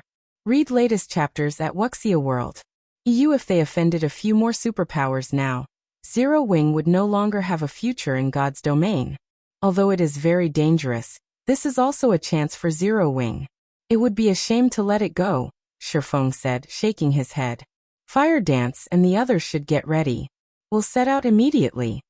While contesting for the 12 reserve seats was indeed dangerous, if they succeeded, even as foreign aid, Zero Wing would receive the War God's Temple's recognition as well as some basic privileges. For example, city garrison rights and worship rights. While getting an entire country to worship Zero Wing was impossible, getting one city to do so was still possible. This was also why many guilds had fought to become foreign aid for the participating guilds in the past. Chapter 2704.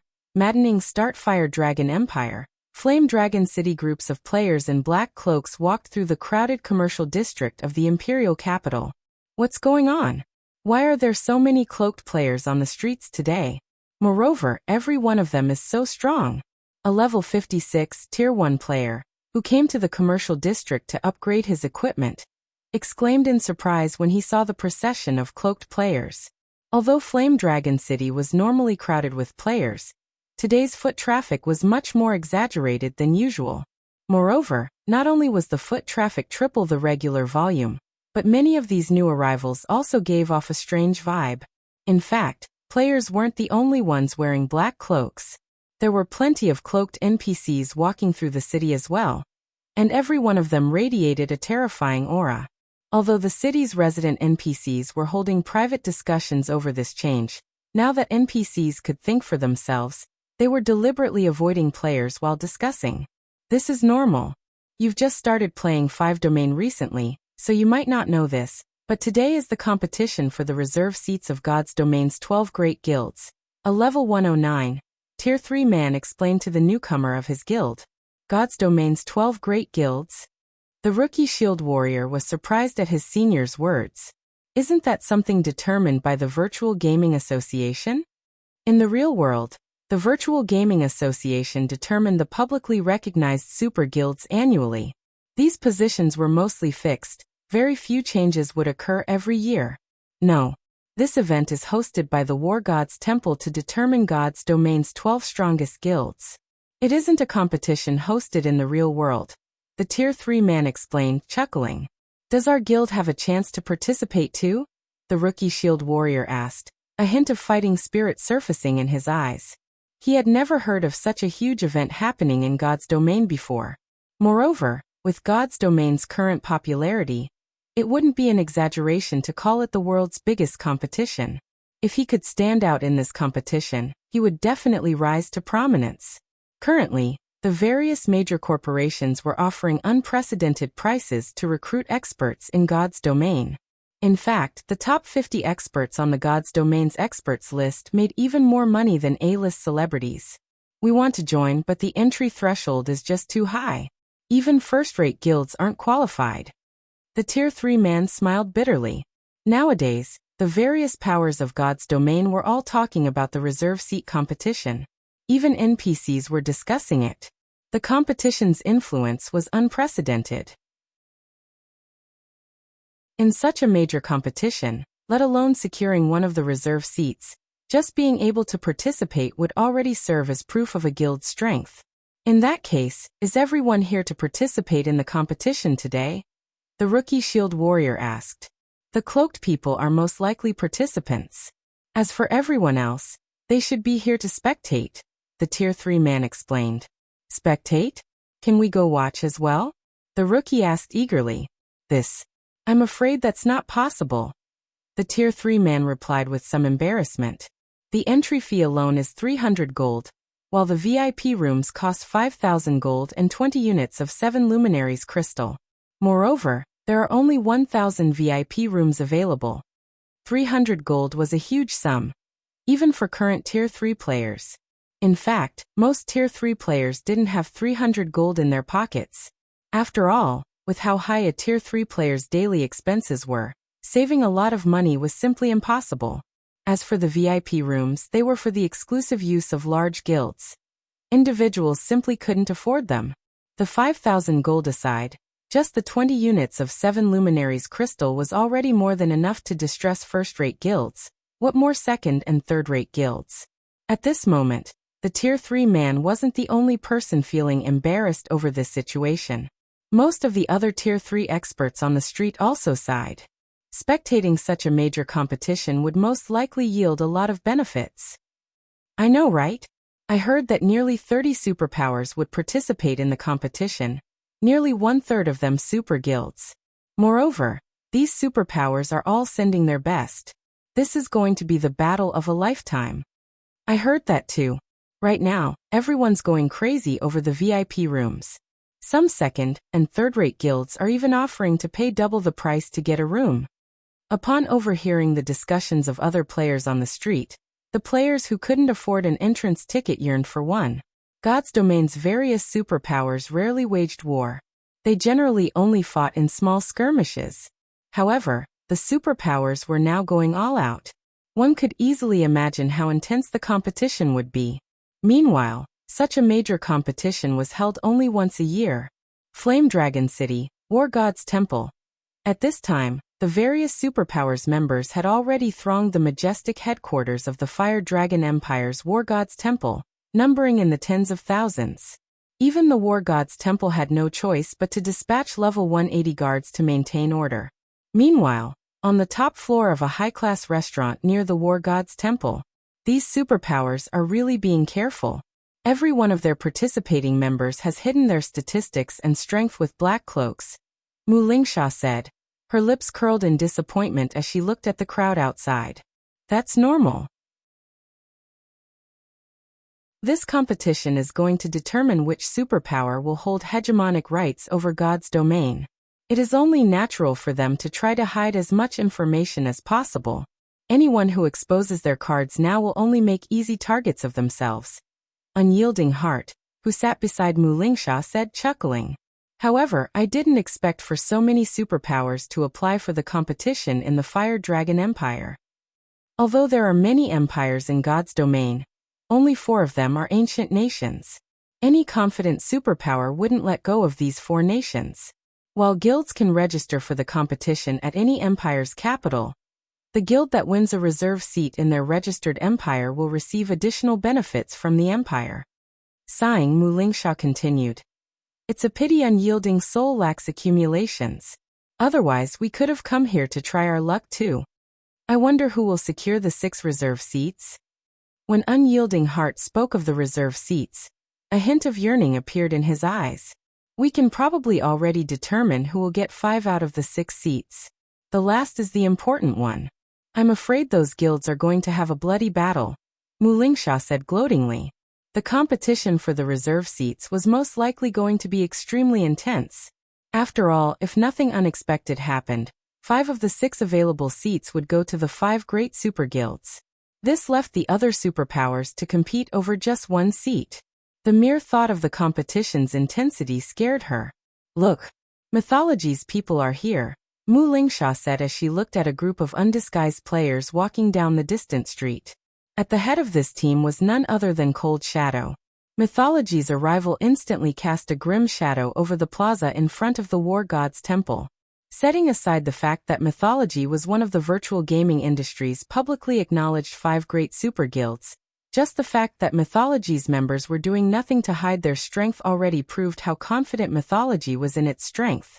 Although this team from Mythology wasn't the main force that would participate in the competition, even the weakest in the team of several hundred was a level 116, tier 3 player.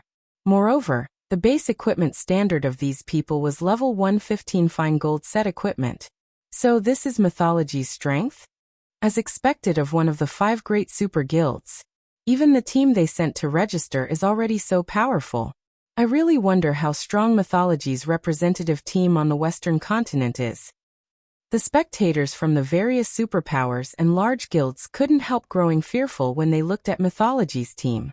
Read latest chapters at Wuxia World. EU. Meanwhile, as Mythology's members submitted their registration to the War God's temple, a round of exclamations suddenly rose from the plaza's edge. After Mythology's team, another team of players actually arrived uncloaked. Moreover, this team only had a little over a dozen players in it. Are they insane? Wuxia froze in the middle of sipping her black tea when she saw this small team. After all, this team belonged to none other than the currently famous Zero Wing. Chapter 2705. We have our way, they are as bold as ever. Cold Shadow, who was registering Mythology for the competition before the War God's temple, was slightly surprised to see Shifeng and the others among the crowd. They're tired of living. A nearly 3-meter-tall, heavily armored man standing beside Cold Shadow said disdainfully. Previously, they rejected your kindness and missed out on a great opportunity. Now they actually dare take part in this event, even exposing their own data. They shouldn't think of getting through the foreign aid selection at this rate.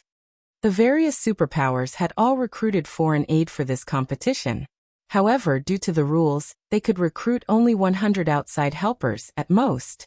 Moreover, each helper cost 30 units of 7 luminaries crystal to register, a huge burden on the various superpowers' finances. To make matters worse, recruiting foreign aid was one thing. Whether the recruited foreign aid could pass the preliminary selection and earn points for the guild they supported was another thing altogether. If the recruited foreign aid didn't pass the preliminary selection, then all the 7 luminaries crystals spent would go down the drain. Due to these reasons, the various superpowers wouldn't let go of even the slightest chance to defeat their opponents, let alone give away advantageous information to their opponents.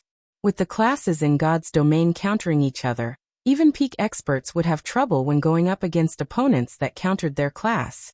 In a situation where one side thoroughly understood their opponent's basic attributes and equipment, that side could accurately arrange the appropriate manpower to suppress their opponents. Now that Zero Wing had leaked all this information, its members would be hard-pressed not to get targeted. What is that Black Flame thinking? Did nobody tell them that this operation requires concealment? The eyes of a group of cloaked players standing at the edge of the plaza nearly fell out of their sockets when Zero Wing's members came into sight. The competition for the 12 Great Guild's reserve seats was an event of utmost importance. The various superpowers had spent a lot of effort just to hide their strength. Some superpowers had even purchased camouflage items for some of their ace members for fear that these members would get perfectly countered. However, Zero Wing had done none of that, and boldly displayed its information to the various superpowers. Hong Xinyuan, are these the trump cards you spent 3 reserve slots to recruit? You've truly opened this old man's eyes. An elderly man with graying hair said as he looked at Hong Xinyuan standing beside him. The wrath in his voice made even Mushin and the other Vice Guild leaders nearby shudder. Great Elder Blue, this should be an accident. Mushin hurriedly explained to the blue-robed old man named Brilliant Blue. Brilliant Blue was one of Frost Heaven's 5 frost pillars. Previously, Brilliant Blue had nearly flipped over Frost Heaven because of Hong Xinyuan's decision to give away 3 upper zone reserve slots to Zero Wing. In the past, the Boulder Corporation had rejected Brilliant Blue's request for a reserve slot for his grandson. However, he had eventually dropped the matter. After all, the reserve slots were extremely precious, and the Green God Company wouldn't necessarily gift the Boulder Corporation with slots every year. Now, however, Hong Xinyuan had decided to give away 3 of these precious slots to a bunch of outsiders without even consulting with anyone. There was no way Brilliant Blue wouldn't get angry over this matter, especially with Zero Wing having made such a huge blunder now. An accident? Brilliant Blue laughed when he heard this. That's right. This is indeed an accident. An accident on a scale this old man has never seen before. Lon having no excuses for this situation, Hong Xinyuan said apologetically, some problems have indeed occurred this time, but Zero Wing's members are undoubtedly strong. They are indeed pretty good.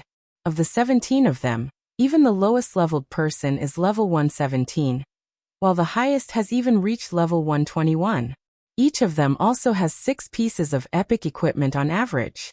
This is a rare sight even among the various superpowers main force teams, Brilliant Blue said. He then turned to the other elders present and continued. However, they have exposed all their data now. It will be child's play for the other superpowers to counter them.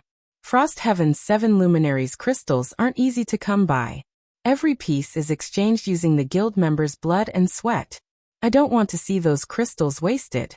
I suggest removing Zero Wing now and having my grandson's subordinates fill up the remaining slots. When Brilliant Blue finished speaking, the guild elders present fell silent for a while. I think what Great Elder Blue said is logical. Now that Zero Wing has made such a blunder, we do need to replace them, one of the Vice Guild leaders standing behind Brilliant Blue said and nodded. Blue's words aren't unreasonable. I also think that it is necessary to replace them, a white-haired Grand Elder said. The dispute over the reserve seats will greatly impact God's domain's future. It might even determine Frost Heaven's life and death. We cannot afford to be sloppy in this matter. We don't have to take such a risk either. That's right. There is indeed no need for us to take this risk. After the white-haired Grand Elder spoke up, the other guild elders present also started voicing their agreement with Brilliant Blue's suggestion. As for the matter of finding new foreign aid to replace Zero Wing's members, nobody present was concerned about that. The various superpowers had prepared plenty of substitutes for today's event. Naturally, Frost Heaven wasn't an exception. Not to mention, Brilliant Blue's grandson wasn't some simpleton either. In fact, he had gained the title of Sloth in the Flower of 7 Sins. If not for his having joined the Flower of 7 Sins, he would have already become a Vice Guild leader in Frost Heaven. Meanwhile, the Flower of 7 Sins was an organization proficient at assassination. Its members were natural killers. There was no superpower more adept at dealing with players than the Flower of 7 Sins, not even super guilds. Brilliant Blue's grandson was one of Frost Heaven's trump cards in this competition. Having the Flower of Seven Sins' peak experts replace Zero Wing's members wouldn't be a problem at all. Of course, Brilliant Blue's selfishness also played a role in his decision. The 3 reserve slots Hong Xingyuan offered to Zero Wing were actually his personal property. They didn't belong to the guild or the Boulder Corporation. Brilliant Blue couldn't force Hong Xingyuan to give them to him. However, if Zero Wing got removed and Brilliant Blue's grandson helped Frost Heaven secure a reserve seat, Hong Xingyuan would have to give those 3 upper zone reserve slots to Brilliant Blue's grandson to preserve his reputation. Just as the various elders present were about to reach a consensus, someone interrupted them. "Dear elders, don't you think you're going a little too far?" Mushin said. "Mushin, where do you think we've gone too far? Do you find my words unreasonable?" Brilliant Blue asked in dissatisfaction. "What you said indeed makes sense, Great Elder Blue." Mushin nodded. However, Uncle Hong contributed nearly half of the 7 luminaries crystals we used to recruit foreign aid this time. If not for his contribution, Frost Heaven would have had difficulty collecting so many crystals. Now, Uncle Hong is only taking 17 slots for his own use. Yet you are arbitrarily deciding to replace Zero Wing already. Isn't that a bit much? At least let Uncle Hong decide this matter himself. At Mushin's words, the Grand Elders and elders present fell silent. What Mushin said was the truth. Without the 7 luminaries crystals Hong Xingyuan contributed, they really wouldn't have been able to register so many outside helpers for the competition. Now Hong Xingyuan wasn't even using 1/5 of the total slots. They indeed didn't have the right to reject or help Hong Xingyuan decide. "What you say is correct, but we are also doing this in consideration of the guild's future," Brilliant Blue said righteously. "Old Hong, didn't you contribute those crystals for the sake of the guild as well?" Just when Brilliant Blue wanted to say something more, a dignified, middle-aged man in the team suddenly spoke up. "Stop arguing. Do you plan to make fools of yourselves in front of the other superpowers?" As soon as this middle-aged man spoke up, everyone present fell silent. Respect also appeared in everyone's eyes as they looked at this man. However, Brilliant Blue still refused to budge. "Guild leader, we cannot afford to be careless in this matter. Others might be afraid of 7 Wonders, the guild leader of Frost Heaven, but not Brilliant Blue. Not only was Brilliant Blue one of the 5 Frost Pillars, but he was also 1 generation older than 7 Wonders. Hence, 7 Wonders still had to take his words seriously. Enough! 7 Wonders frowned. "This matter ends here. We will not remove Zero Wing. However, what Great Elder Blue said is reasonable as well. Notify Zero Wing that we won't help them during the preliminary selection. This is their problem, so they have to solve it themselves. Frost Heaven does not have any excess combat power to spare." Guild leader. Mushin was startled. She never thought that 7 Wonders would make such a decision. This was equivalent to abandoning Zero Wing. Hong Xingyuan also frowned at this decision. Without Frost Heaven's assistance, Zero Wing would most likely have difficulty getting through the preliminaries. And even if Zero Wing passed, not many of them should remain. "Enough. Get it done." 7 Wonders said resolutely. "Understood," Mushin sighed. Mushin was powerless to change 7 Wonders' decision. She immediately relayed the news to Shifeng. As for how far Zero Wing could reach, that would depend entirely on Zero Wing itself. "Guild leader, Frost Heaven is having us fend for ourselves," Yen Tianqing said, startled by the message Shifeng shared with the team. Yen Tianqing had advised Shifeng to conceal their information. However, Shifeng had rejected his suggestion. Now look what happened.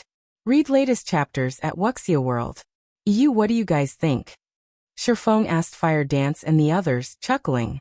"Let them. We have our way of doing things. Why should we play by their rules?" Fire Dance said nonchalantly. "Big Sis Fire is right. I've also been itching for a good fight lately," Violet Cloud said, a hint of excitement flashing in her eyes. Similarly, Cola and the others also expressed their eagerness for a good fight. "Since that's the case, let's go get registered."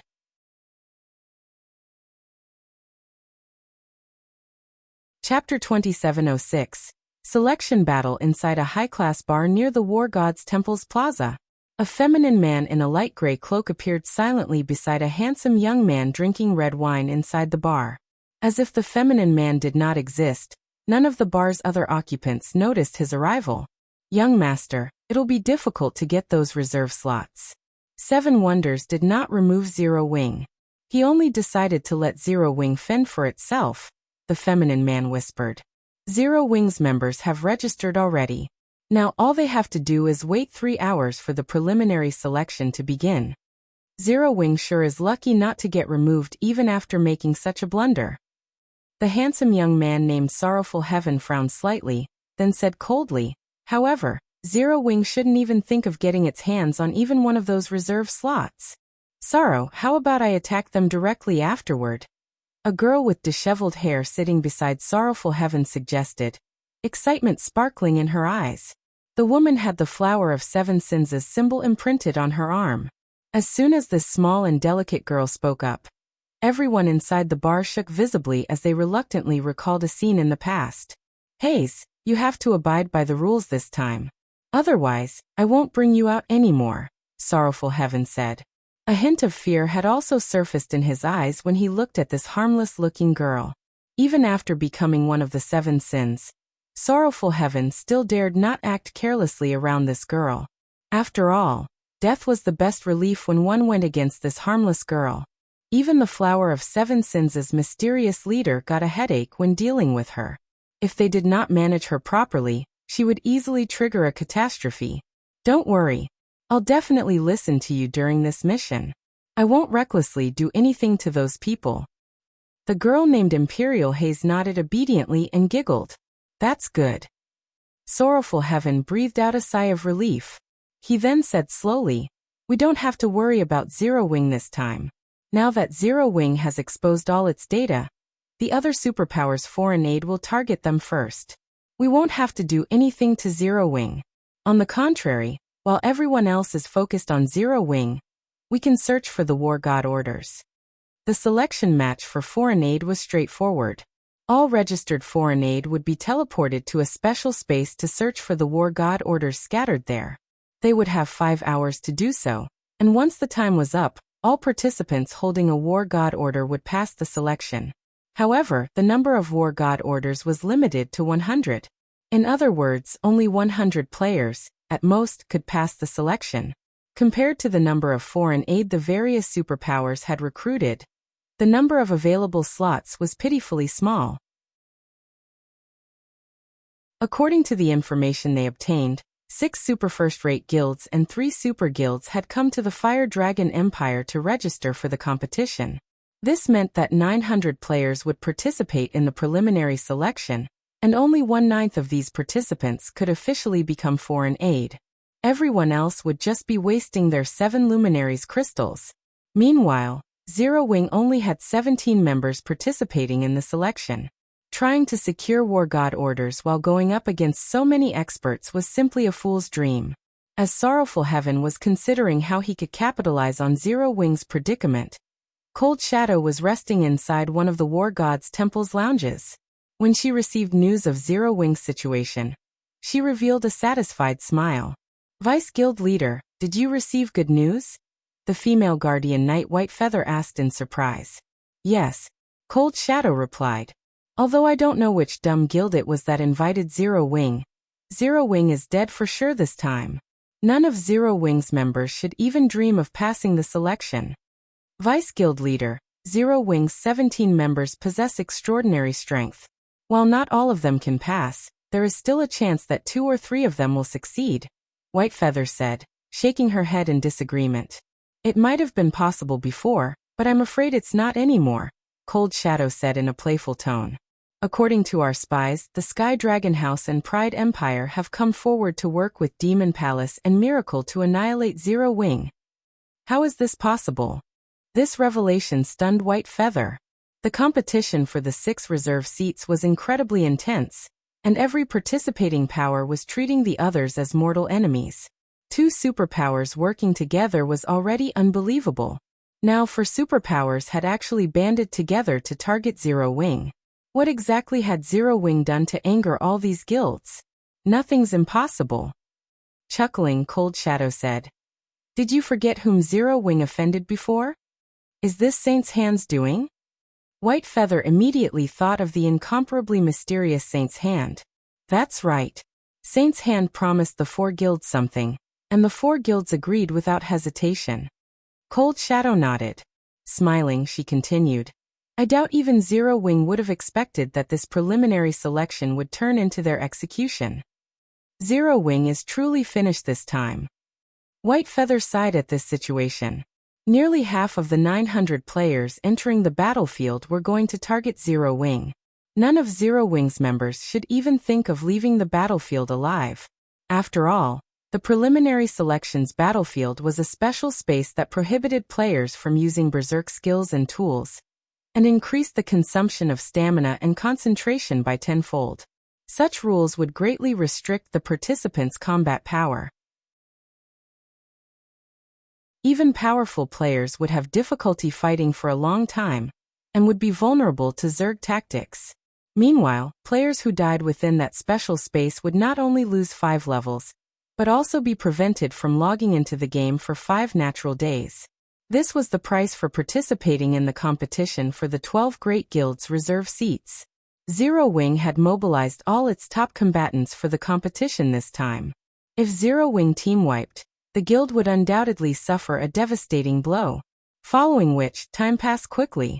Amid the various superpowers' anticipation, the 9 foreign aid teams arrived inside the War God's Temple's selection hall. A total of 900 players stood on all sides of the hall. Some groups were large, while others were small. However, aside from Zero Wing's members, everyone else present had concealed their information using black cloaks. Are they the targets? What a pitiful bunch. They probably don't know that our 4 forces have joined hands already. Once the competition begins, we'll attack them together. I wonder if they'll get scared silly at that time? How unfortunate. I wanted to challenge that black flame to check the results of my recent training. Now this chance is gone. The helpers of the Sky Dragon family, Pride Empire, Demon Palace, and Miracle converse with each other through the team chat, their words filled with ridicule and sympathy for Shifeng's group. Sorrow, those teams are acting strangely. Every one of them is actually staring at Zero Wing's members. Imperial Haze stated as she looked at the 4 superpowers members. That's not surprising. Who asked Zero Wing's members to be so courageous? Sorrowful Heaven retorted nonchalantly. If I weren't afraid of Hong Xingyuan holding me accountable and refusing to give me those reserve slots afterward, I would send Zero Wing's members on their way even if the other superpowers didn't target them. Is that so? Imperial Haze still couldn't help growing uncertain as she looked at the 4 superpowers' foreign aid teams. By the way, we'll first pretend to move together with Zero Wing afterward. However, so long as we come across other teams during the operation, we'll immediately split away from Zero Wing and let Zero Wing's members tie down the enemy. Remember, you better not take action, Sorrowful Heaven said sternly. I understand. Imperial Haze nodded. Shortly after Sorrowful Heaven finished speaking, everyone in the hall felt their vision blur momentarily. When they recovered, they discovered that they had already arrived inside a forested valley. Read latest chapters at Wuxia World. EU. After scanning his surroundings, Sorrowful Heaven found that the various teams were situated relatively close to each other. If they abandoned Zero Wing too soon, they would most likely get caught by a different team during their retreat. We'll move together with Zero Wing first, Sorrowful Heaven said through the team chat. However, even after Sorrowful Heaven gave this command, none of the Flower of 7 Sins' members moved. Instead, they all stood still, looking dumbfounded. This was because nearly half of the foreign aid teams present had started dashing in their direction like a bunch of madmen as Sorrowful Heaven issued his command. What's going on? Sorrowful Heaven was similarly stunned as he looked at the several hundred players charging at his team from all directions.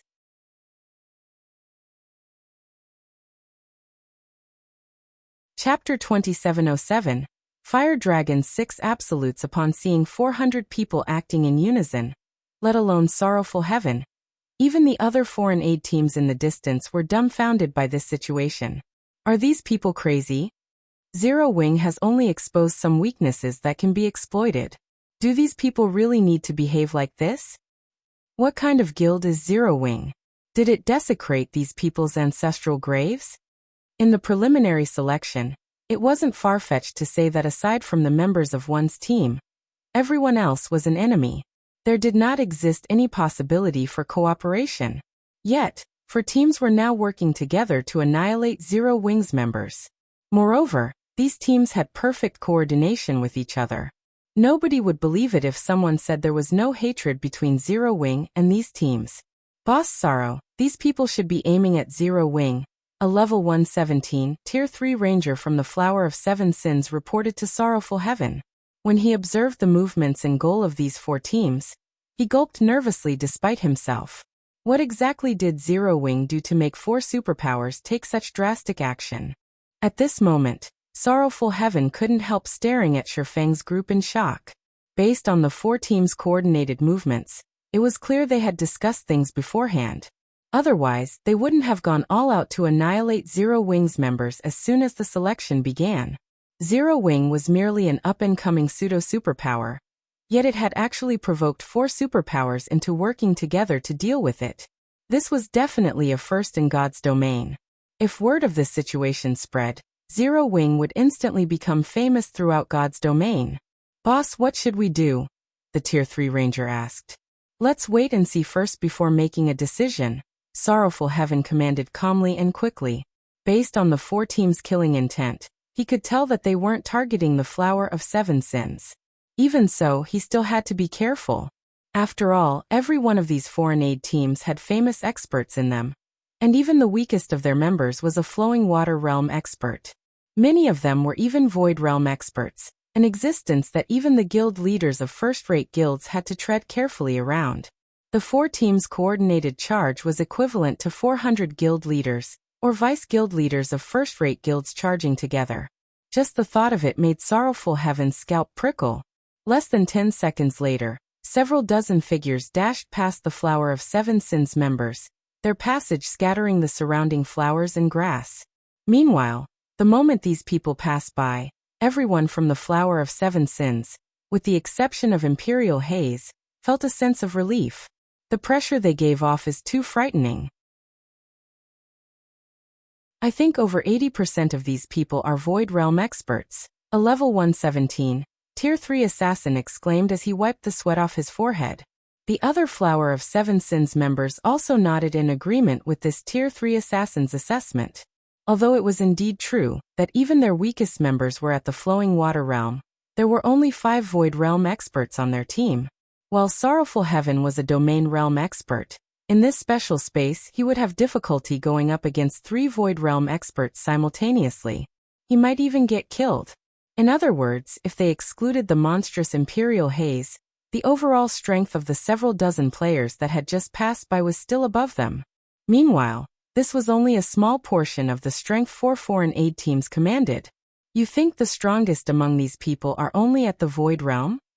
After calming himself, Sorrowful Heaven couldn't help rolling his eyes at his subordinates. Boss Sorrow, are you saying there are peerless experts hidden among these people? Everyone gasped reflexively when they heard Sorrowful Heaven's words. Peerless experts. They were existences even super guilds had to be wary of, the important mainstays of the various superpowers.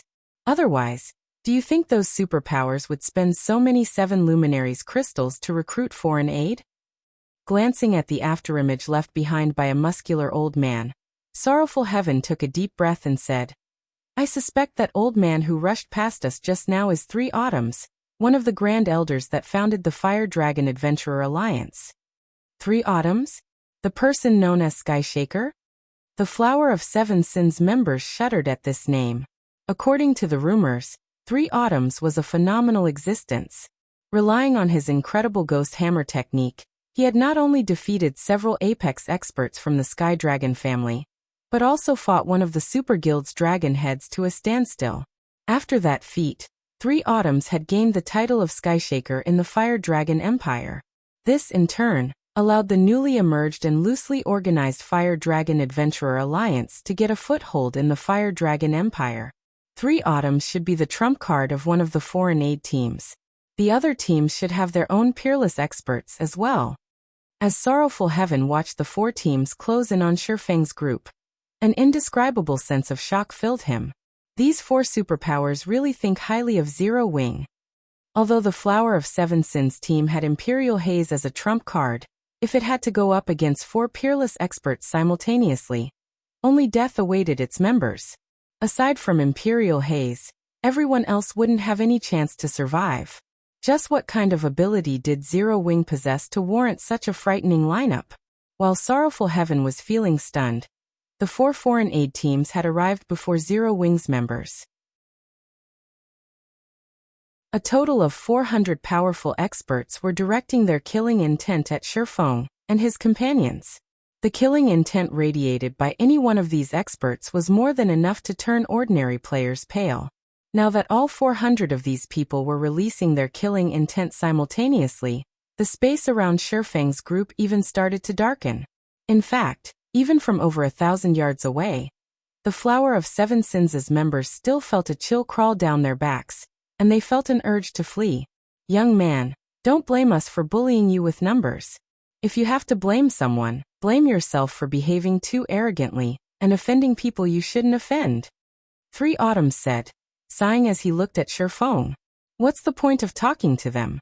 The sooner we get rid of them, the sooner we can get down to business. The one-eyed, young male guardian knight standing beside 3 Autumns said, Red Rain, don't say that. At least let them die knowingly. That way, they can have a smoother path ahead of them. A beautiful woman with long elven ears and a graceful figure chided with a smile. Black Flame, I originally wanted to have a fair fight with you, but work comes first for me. Don't blame me for prioritizing victory over fairness. A white-haired youth wielding a greatsword declared as he walked out of the crowd. When these 4 people appeared, the crowd spectating in the distance couldn't help gaping and gasping in shock. Skyshaker, Red Rain, Elven Enchantress, and Mad Sword. Why are all these people here? At this moment, let alone the Flowing Water Realm experts, even a Domain Realm expert like Sorrowful Heaven spontaneously broke out in a cold sweat. He never thought that his guess was actually on the mark. 4 of the Fire Dragon Empire's 6 absolutes had actually gathered here. If these 4 people worked together, they could move unhindered in the Fire Dragon Empire. Even the Empire's super guilds wouldn't dare to offend them casually. Guild leader, these 4 people aren't ordinary opponents. It'll be risky for us to clash with them, Yen Tianqing warned as he looked at the 4 smiling people. The fame of the Fire Dragon Empire's 6 absolutes resounded even in the distant Starmoon Kingdom. This was because every one of these 6 absolutes had gained their fame through their astonishing battle records. They were different from experts whose reputations were due to the bragging of guilds. It seems even the heavens want Zero Wing dead this time. Sorrowful Heaven couldn't help but lament over this situation. However, despite his feelings over the matter, he still eagerly hoped for Zero Wing's demise. Otherwise, the upper zone would forever be beyond his reach. Black Flame, now that you're aware of the situation, if you want to hate someone, hate yourself for being too arrogant. As soon as the level 119 Elven Enchantress said this, she retrieved the bow slung on her back and shot an arrow at Shifeng. Tier 3 skill Sky Piercer. The next moment, a blue flash punctured a hole through space and crossed the 60-yard distance in the blink of an eye. The arrow's speed was so fast that even Sorrowful Heaven and the other spectators failed to react to it immediately. Moreover, the arrow carried so much power that the punctured space continued cracking even after the arrow had passed. I just didn't see you for a while, and your arrow's speed has actually become faster? I could barely perceive it at this close distance, Red Rain said as he looked at Elven Enchantress. Isn't it better to let him die without pain? Elven Enchantress smiled faintly as she put her longbow away. Elven Enchantress's gentle smile awoke a sense of dread in the other 3 absolutes present. None of them objected to her words though. Read latest chapters at Wuxia World. If Elven Enchantress launched her arrow within 100 yards, even Tier 3 assassins would fall without knowing what hit them. Not to mention, Shifeng was only a swordsman. However, as soon as Elven Enchantress finished speaking, a playful chuckle entered everyone's ears. Die. I'm afraid you're still not quite up to scratch for that. The next moment, a person actually walked out of the shattered space, And this person was even toying with the blue arrow elven enchantress shot out just now.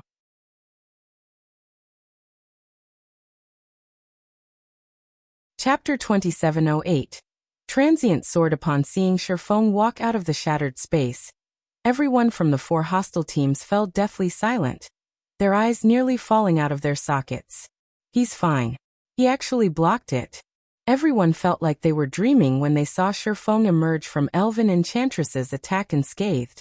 Many of the Flowing Water Realm experts even rubbed their eyes to verify that they weren't hallucinating. That was one of Elven Enchantress's arrows they were talking about. According to rumor, the longbow Elven Enchantress wielded was a fragmented legendary weapon, and she could even repulse mythic monsters of the same level with its help. Moreover, Elven Enchantress hadn't launched just any ordinary arrow at Shifeng either. The arrow she used was made entirely of precious mana jade steel. The arrow also had ancient magic runes carved on it. Even a Tier 3 player using an ordinary longbow could repel a mythic monster of the same level with this arrow. The combination of these two things was what made Elven Enchantress one of the Fire Dragon Empire's 6 absolutes. He actually blocked such a fast arrow. Black Flame is even stronger than what we heard. It seems the rumors of him being a peerless expert are true. The Flower of Seven Sins' Tier 3 members spectating in the distance couldn't help but marvel at this scene. Previously, they had failed to respond to Elven Enchantress's arrow despite having a bird's eye view of the battlefield. If they were targeted by such an arrow from a distance of several dozen yards, they didn't dare imagine what would happen. He blocked it. Sorrowful Heaven eyed his subordinates with contempt when he overheard their discussion. You think he merely blocked it? Sorrowful Heaven's words only confused them. Look carefully. What is he holding in his hand? Sorrowful Heaven questioned angrily. He's holding an arrow? Everyone grew even more confused. You bunch are really stupid. Sorrowful Heaven was momentarily rendered speechless by his subordinates.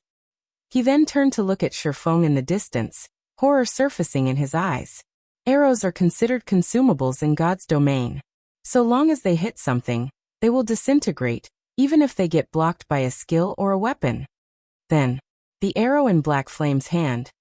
The Flower of Seven Sins members subconsciously turned to look at the blue arrow Shifeng held. Immediately, a chill overwhelmed their entire bodies. That's right. The arrow never hit him. Instead, he snatched the arrow out of the air. When Sorrowful Heaven finished speaking, rank disbelief filled his eyes. At this point, Sorrowful Heaven wasn't the only person to notice the crux of the problem. The 4 foreign aid team's domain realm experts also noticed it, and their faces turned ashen. Guild leader Yin Tianqing also stared at Shifeng in surprise. Elven Enchantress's attack was most likely top-notch even among the peerless experts in the current god's domain. Nonetheless, Shifeng had caught the arrow. Was this really a feat players could accomplish? However, compared to the Apex experts present, Skyshaker, Red Rain, Elven Enchantress, and Mad Sword found this situation even more unbelievable. How did he do it? Elven Enchantress's expression turned solemn as she gazed at Shifeng. She knew better than anyone just how fast her simple attack was. If she launched this arrow of hers within 100 yards of her target, she was confident that even the other 5 of the 6 absolutes wouldn't be able to block it. Even speed-type mythic monsters would get struck. Everyone, Black Flame is much stronger than we expected. I'm afraid the 4 of us will have to work together to take him down. 3 Autumns suggested with a grim expression. Okay, I have no opinion. Red Rain nodded. It seems we can only do that, Mad Sword answered through gritted teeth. They had their pride as peerless experts, and they disdained ganging up on people. However, as experts, they could see the gap between themselves and Shifeng after just a single exchange. To complete the task the 4 superpowers entrusted them, they had no choice but to work together. Moreover, there was another important point. The death penalty in the selection battle.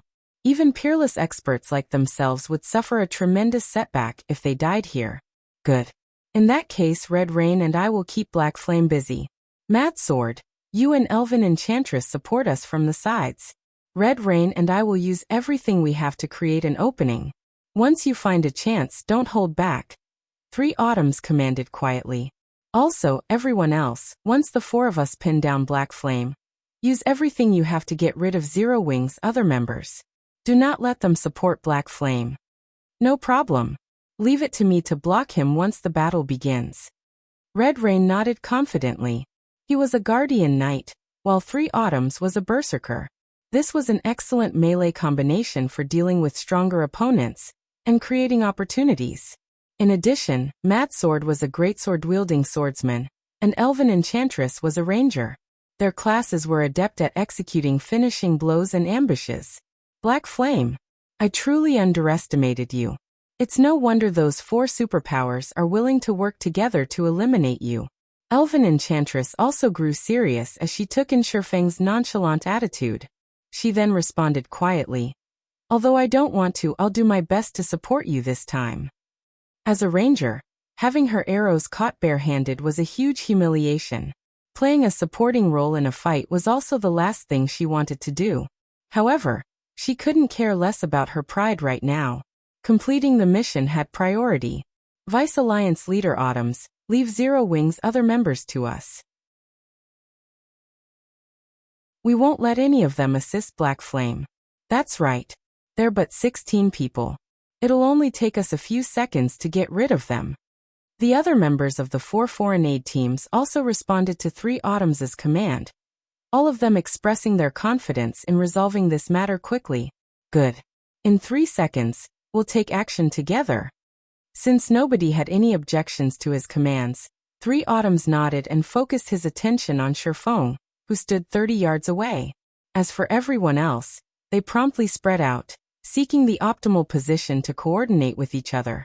However, after the foreign aid team's members got to position, an indifferent voice broke the silence and made everyone shudder involuntarily. It seems you are finally ready. In that case, I can make my move now. Shifeng's voice was indescribably calm. However, the meaning behind his words couldn't be any more obvious. He was basically making fun of the 4 Absolutes' determination to work together. What arrogance! Read latest chapters at Wuxia World. EU furious at Shifeng's words, Red Rain immediately activated the Tier 3 Justice Sprint and charged at the swordsman with his shield raised. The space around Red Rain turned blurry and chaotic, making it difficult for others to time and dodge or block his attack. Go! Upon seeing this situation, 3 Autumns commanded everyone to take action before joining the charge himself. However, before 3 Autumns could even take a step forward, everyone present suddenly felt as if time had switched to slow mo. This illusion lasted for a moment, then everyone gasped. Before they realized it, Shifeng was already standing behind Red Rain. A long sword as dark as night had also pierced Red Rain's heart. Immediately afterward, Shifeng pulled the long sword from Red Rain's back, and the Guardian Knight's HP drained away until nothing remained. Red Rain then collapsed onto the soft grass, his eyes wide with horror and confusion.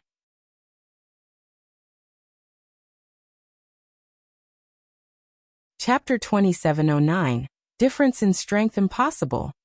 What happened? I must be dreaming. Red Rain's sudden death paralyzed the foreign aid team's members who were thinking of attacking Zero Wing's other members. Some of them fell into shock, and others were petrified. However, one thing was for certain. The sight of Red Rain collapsing had already been thoroughly imprinted in their minds. They would never forget this scene for the rest of their lives. Is he even human? Sorrowful Heaven, who was spectating from a distance, was stunned. As he stared at the dead Guardian Knight, the shock in his eyes compounded. For a moment, he wondered if he was hallucinating. However, Sorrowful Heaven knew that what he saw was no illusion. At this time, the frightening aura Red Rain exuded had vanished. Even the life aura and mana fluctuations the Guardian Knight radiated were no more. Only he was having a hard time accepting this scene, so his brain had dreamed up an acceptable alternative to deny the reality. At this time, Sorrowful Heaven wasn't the only domain realm expert plagued with such a feeling. Every spectating domain realm expert was the same. Yin Tianqing was no exception. A peerless expert. This was an existence that represented the peak combat power of God's domain. Yet one such expert currently lay dead on the ground. Meanwhile, the whole battle.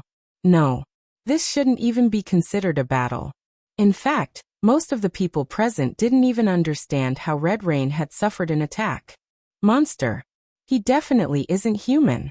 He must be one of God's domain's monsters in human shape. Yes. That must be it. There's no way such a huge gap can exist between players. The players spectating from a distance couldn't help but exclaim one after another as they gazed at Shifeng. Yes. Everyone be careful. He must be a transformed monster. He's not a player at all. To think that such a monster would actually appear in the selection.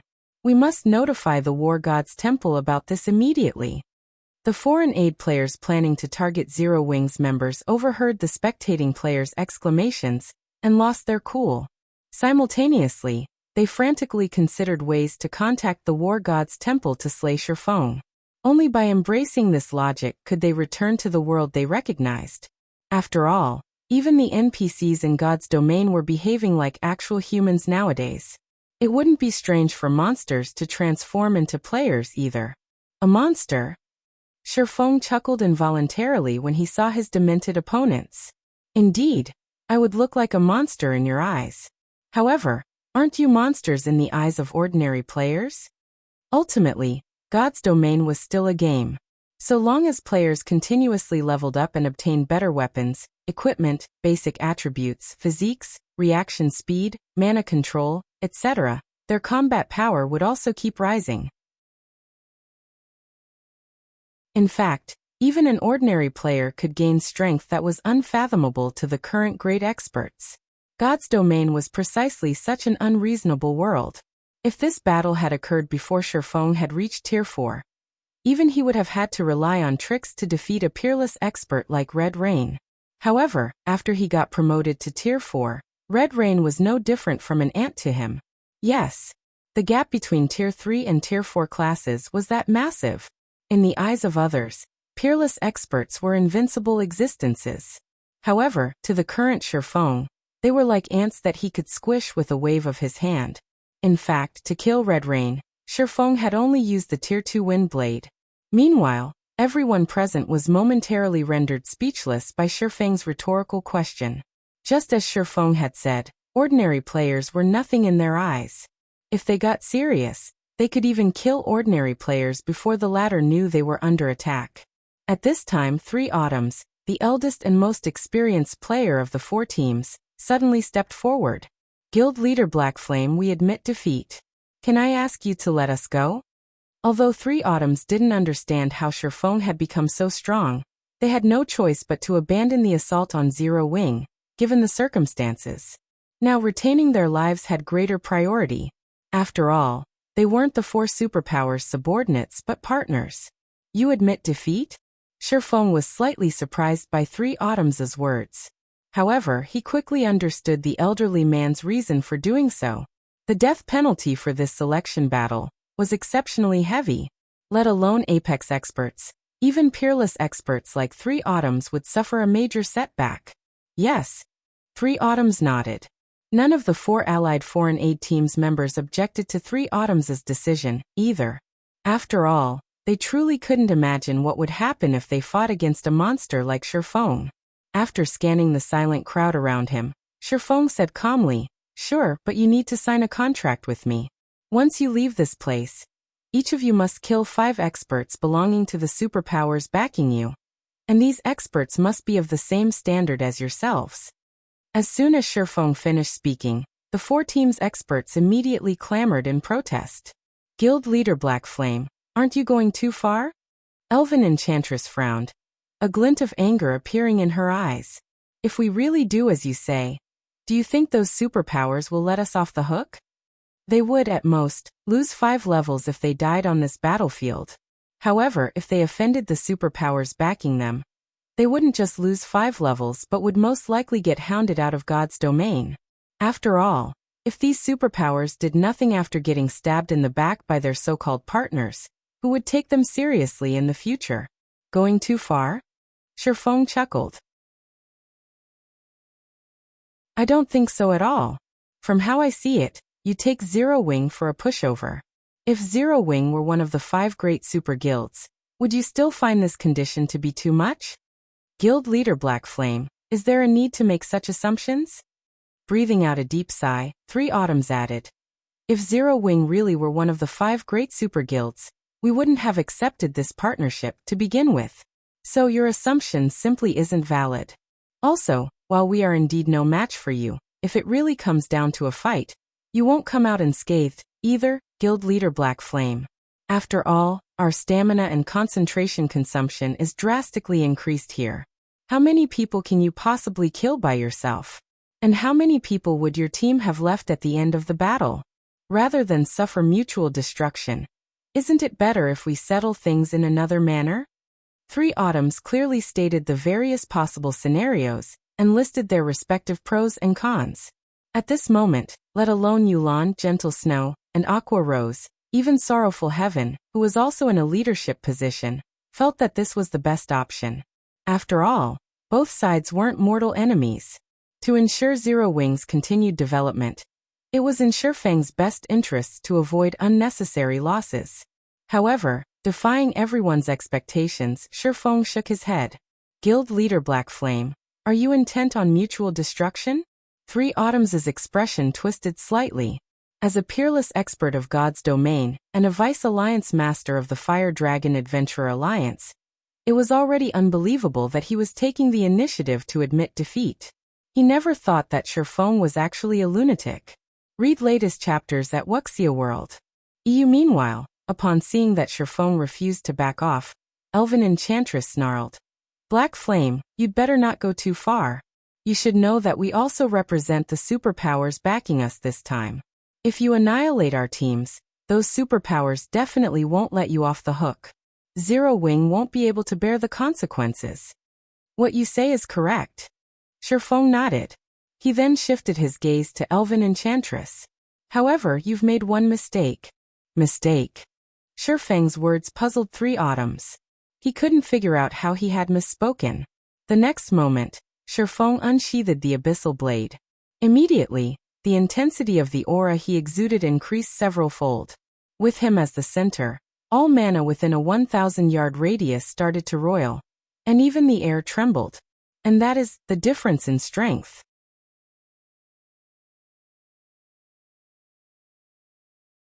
Chapter 2710. Selection battle ends. As soon as Shifeng finished speaking, everyone present could clearly sense that the space around them had changed completely. To be precise, the surrounding space had become hostile to them. The heavy pressure the surrounding space subjected their bodies to felt like they were standing in a supergravity area. They even had trouble moving their bodies. On the other hand, as the lord of this space, Shifeng could exert boundless strength with every one of his movements. Not good. A domain. This is a mana domain. Many of the 4 opposing teams' experts instantly realized what was going on when they experienced this feeling of having their lives in someone else's hands. The expressions of Three Autumns, Elven Enchantress, and Mad Sword also turned unprecedentedly grim. Any player who had been mingling in God's domain for some time would know what a mana domain was. It also determined whether an NPC was a powerhouse. Every NPC that wielded a mana domain was in existence that players had to be wary of. After all, many of these NPCs could turn Tier 3 players into dust just by relying on their mana domains. They wouldn't even need to move their bodies. Why does he have a mana domain? Shouldn't that be something only a small minority of Tier 4 NPCs possess? Elven Enchantress panicked. Now when she looked at Shifeng, her eyes no longer contained any anger, only fear. This was a mana domain they were talking about.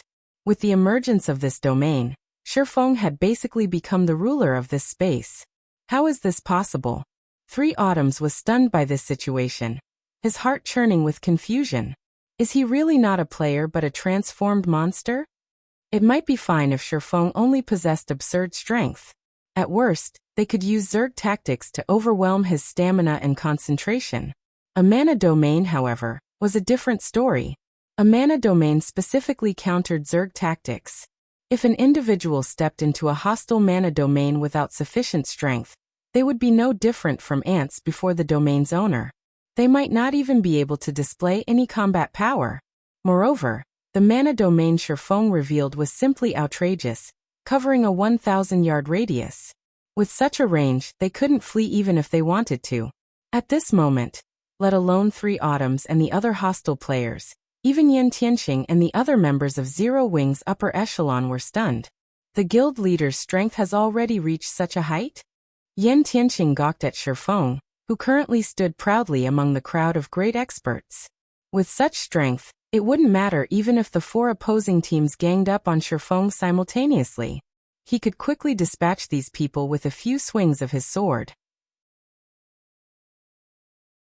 Only peerless experts like 3 Autumns, who possessed exceptional basic attributes, could put up some resistance, a very laughable resistance, because 3 Autumns and the others wouldn't even manage to match an ordinary Tier 3 expert inside Shifeng's mana domain.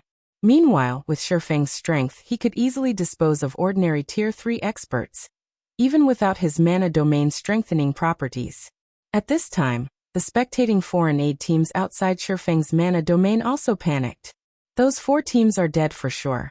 With such a vast mana domain they can't escape, Sorrowful Heaven said, his heart filled with complicated feelings as he looked at 3 Autumns and the others. A joint team made up of 4 peerless experts and several hundred Tier 3 great experts was an incredibly powerful force, even in the Fire Dragon Empire. Nobody would dare oppose it. Now, however, such a team could only wait to die. Boss Sorrow, what should we do now? A level 117, Tier 3 assassin asked helplessly. With just a thought, Zero Wing could decide the fate of the 4 foreign aid teams opposing it, what more the fate of their small team. Escape. Sorrowful Heaven replied instinctively as he looked at the gray space ahead of him. Although their team currently had no enmity with Zero Wing, the Flower of 7 Sins had come into conflict with Zero Wing several times in the past. If Shifeng was in a bad mood, he might decide to take care of them in passing. Escape. Looking at the special space around them, the Tier 3 assassin asked anxiously, "But boss, where do we escape to? This area isn't particularly big. It won't take more than half an hour to run a lap here." The special space used to host the preliminary selections might be considered large for ordinary Tier 3 experts. However, it was essentially a small cage for domain realm experts. Shifeng could easily reap the lives of the people in this cage at any time. Forfeit. Everyone forfeit immediately. Sorrowful Heaven ordered, gnashing his teeth. Players weren't required to fight to the death in the selection battle. If a participant didn't wish to die, they could take the initiative to forfeit. However, forfeiting had a 1-minute channeling process. Moreover, so long as players forfeited during the selection, not only would they automatically lose a level, but they also couldn't log into God's domain for 1 natural day. Hence, unless absolutely necessary, nobody would choose to forfeit. However, Sorrowful Heaven couldn't care less about the penalty for forfeiting, under the circumstances. Compared to getting killed by Shifeng and losing 5 levels and being forced to remain offline for several days, forfeiting was a much better option. At this time, besides the Flower of 7 Sins' team, the other foreign aid teams that didn't attack Zero Wing also promptly forfeited their participation rights. For a time, hundreds of light pillars rose inside the special space, creating a magnificent spectacle as if heaven was descending to earth. Unfortunately, only a handful of people inside the special space were in the mood to admire this beautiful scene. Flame Dragon City. As the competition for the 6 reserve seats still hadn't officially begun, the plaza outside the War God's Temple was crowded with the various superpowers experts. Many of these experts chatted quietly about the preliminary selection currently underway.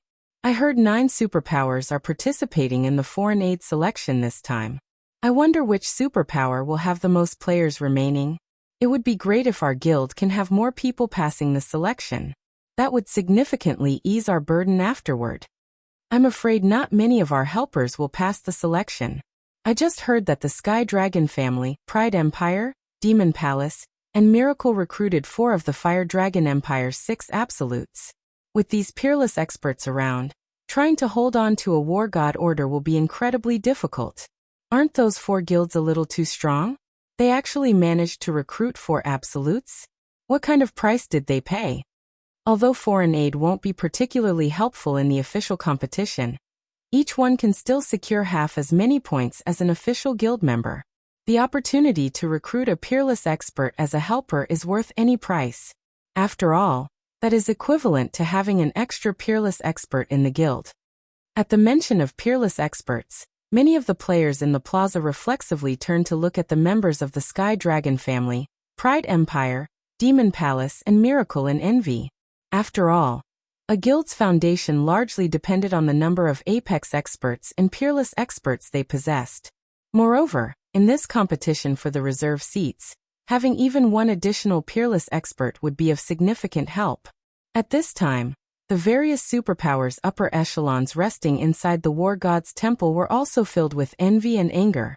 How did they manage to recruit 4 of the 6 absolutes? We clearly offered them astronomical prices before, yet they still declined. I never thought they would agree to help those 4 guilds. With this, we'll be placed in an even tighter spot for manpower. Mushin revealed an ugly expression when she read the report she just received. The matter of Zero Wing's data getting exposed had already placed Frost Heaven in a disadvantageous position. Now 4 guilds had managed to recruit peerless experts to assist them. This was basically rubbing salt into an open wound. It seems these 4 guilds will be occupying most of the foreign aid slots this time. We'll definitely be in a very unfavorable position later on. Brilliant Blue also wore a somber expression on his face. Frost Heaven was already inferior to the other superpowers in terms of the number of peak experts and apex experts, to begin with. Hence, they had placed their hopes on their foreign aid to make up for the difference. However, this hope was growing slimmer and slimmer. Hong Xingyuan also remained silent. He never imagined that the preliminary selection would be so intense, with even 4 of the Fire Dragon Empire's 6 absolutes taking the stage. No matter what, let's look at the results before we make any adjustments, Seven Wonders said. Aside from Frost Heaven, the other superpowers were also panicking.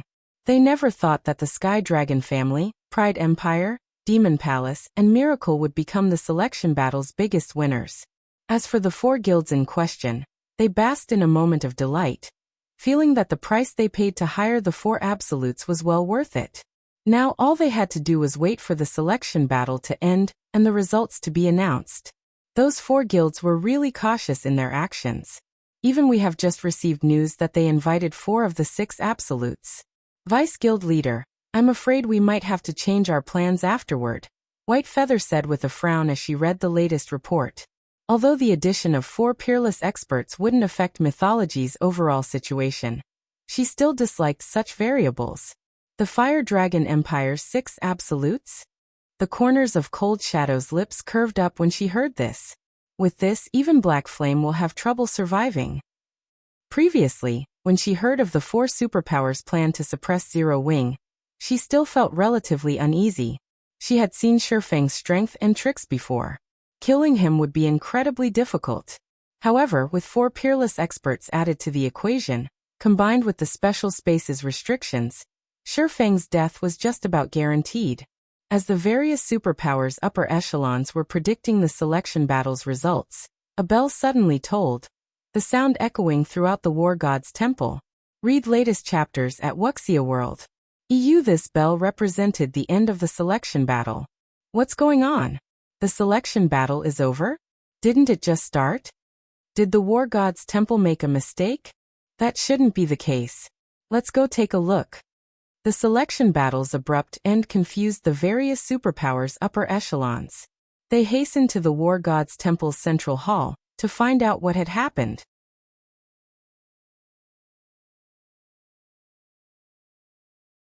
Chapter 2711. Lucky Zero Wing? War God's Temple's Central Hall. In response to the bell signaling the preliminary selection's end, the various superpowers' upper echelons quickly gathered in the normally deserted Central Hall. In just a few moments, players filled 1/3 of the hall, which was the size of half a football field. The selection battle began less than 10 minutes ago, yet the ending bell already rang. Did the selection's rules change? That shouldn't be the case.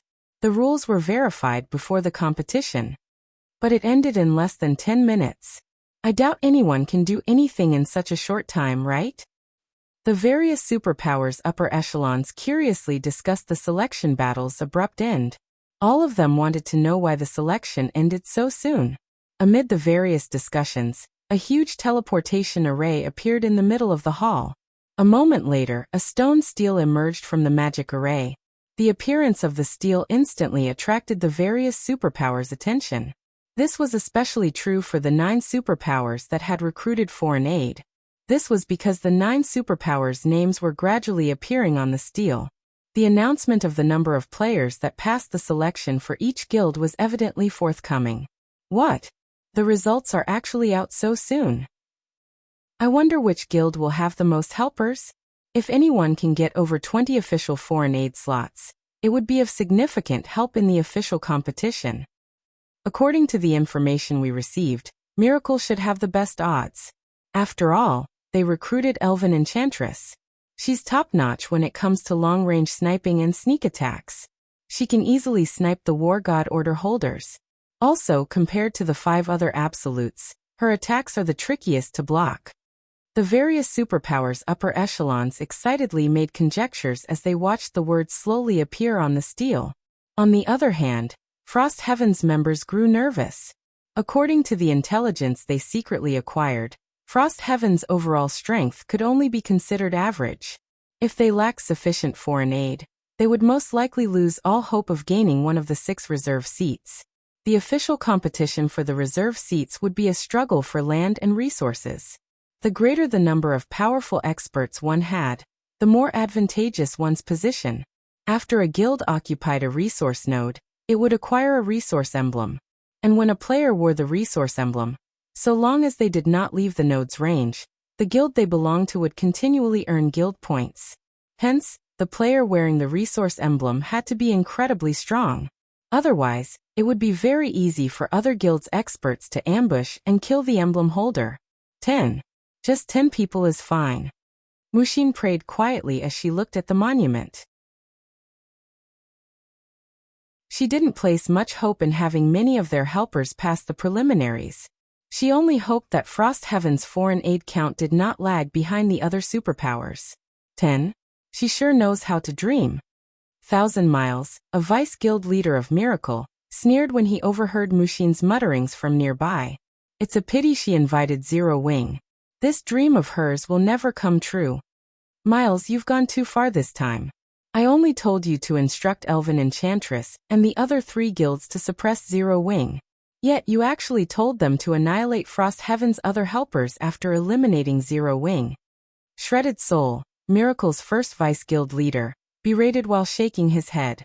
If Frost Heaven's people find out about this, they'll definitely create a lot of trouble for us in the future. We're going to have to reduce the other guild's foreign aid count anyway. It doesn't matter even if we have Frost Heaven suffer slightly greater losses. It's Frost Heaven's fault for seeking Zero Wing's help. To begin with, 1,000 Miles countered contemptuously. He bore a massive grudge against Zero Wing. It was all because of Zero Wing that his status in the guild had repeatedly fallen. He naturally wouldn't let go of an opportunity to take revenge. In fact, to deal with Zero Wing, he had taken the initiative to persuade the guild to partner with Saint's Hand and collaborate with the 3 other guilds to take action together. At this time, Cold Shadow couldn't help looking at the distant Mushin with sympathy from a corner of the hall. If not for Zero Wing, Frost Heaven wouldn't have fallen into such a passive state. Cold Shadow sighed ruefully. Under normal circumstances, Mushin's decision to recruit Shifeng as foreign aid would have been a good one. Unfortunately, aside from being strong, Shifeng also didn't know the immensity of heaven and earth. He had simply made far too many enemies. Otherwise, Miracle wouldn't have decided to take action against Zero Wing so decisively, going as far as to ignore Frost Heaven's influence. While the various superpowers members were discussing excitedly, several flashes of light appeared above the central teleportation array. In the blink of an eye, 17 figures appeared before everyone's eyes. As the teleportation array's brilliance dissipated, the appearance of these 17 figures became clear for all to see. They were none other than Zero Wing's members, whom the various superpowers felt would fail the preliminary selection. How is this possible? Aren't they way too lucky? Did they not encounter any other foreign aid teams inside? For a time, the hall was in an uproar. None of the various superpowers members could believe their eyes. This was especially true for the Sky Dragon families, Pride Empires, demon palaces, and miracles upper echelons. Every one of them gaped at this situation. Why are Zero Wings members still alive? Thousand Miles was bewildered when he saw Shifeng's group walking out of the teleportation array. At this moment, let alone Thousand Miles, even Shredded Soul and the distant Cold Shadow were puzzled by this situation. After all, nobody knew better than they did the situation inside the special space. Those were 400 great experts they were talking about. Of them, 4 were even peerless experts, and over a dozen were apex experts. With such a force, one could roam unhindered even in the Fire Dragon Empire. Taking care of Zero Wing should have been child's play. Yet, Zero Wing actually exited the battlefield with 0 casualties. How could they possibly bring themselves to believe this situation? Did those 4 absolutes not go after them? No matter how Cold Shadow racked her brain, this was the only possibility she could think of for Zero Wing emerging unscathed. Frost Heaven's members were also surprised at this situation. They sure are lucky. They actually managed to come out unscathed even in such a situation. When Brilliant Blue saw Shifeng and the others, he shot a glance at Hong Xingyuan, then continued. However, just returning alive is useless. In the end, it will still depend on whether they acquired any War God orders. In Brilliant Blue's opinion, Shifeng's group must have deliberately avoided the other foreign aid teams, and did not fight any battles at all. Hence, they were able to return safely. Otherwise, with Zero Wing's exposed data, there was no way the other foreign aid teams wouldn't target Zero Wing's members. In the end, the various participating superpowers present only treated the return of Zero Wing's members as a small interlude. What they were really concerned about was the issue of how many foreign aid slots each of them would receive. Everyone returned their attention to the teleportation array in the middle of the hall, waiting for someone else to return, so that they could inquire about the War God Order's distribution.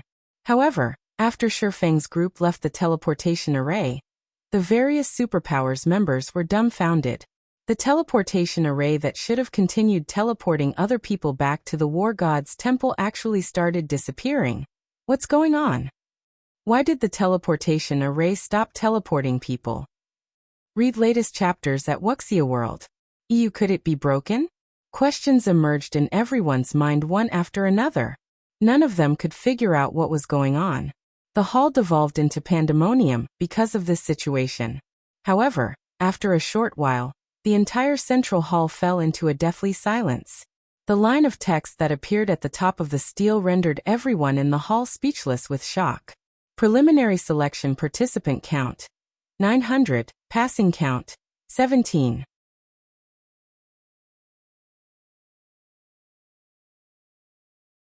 Chapter 2712.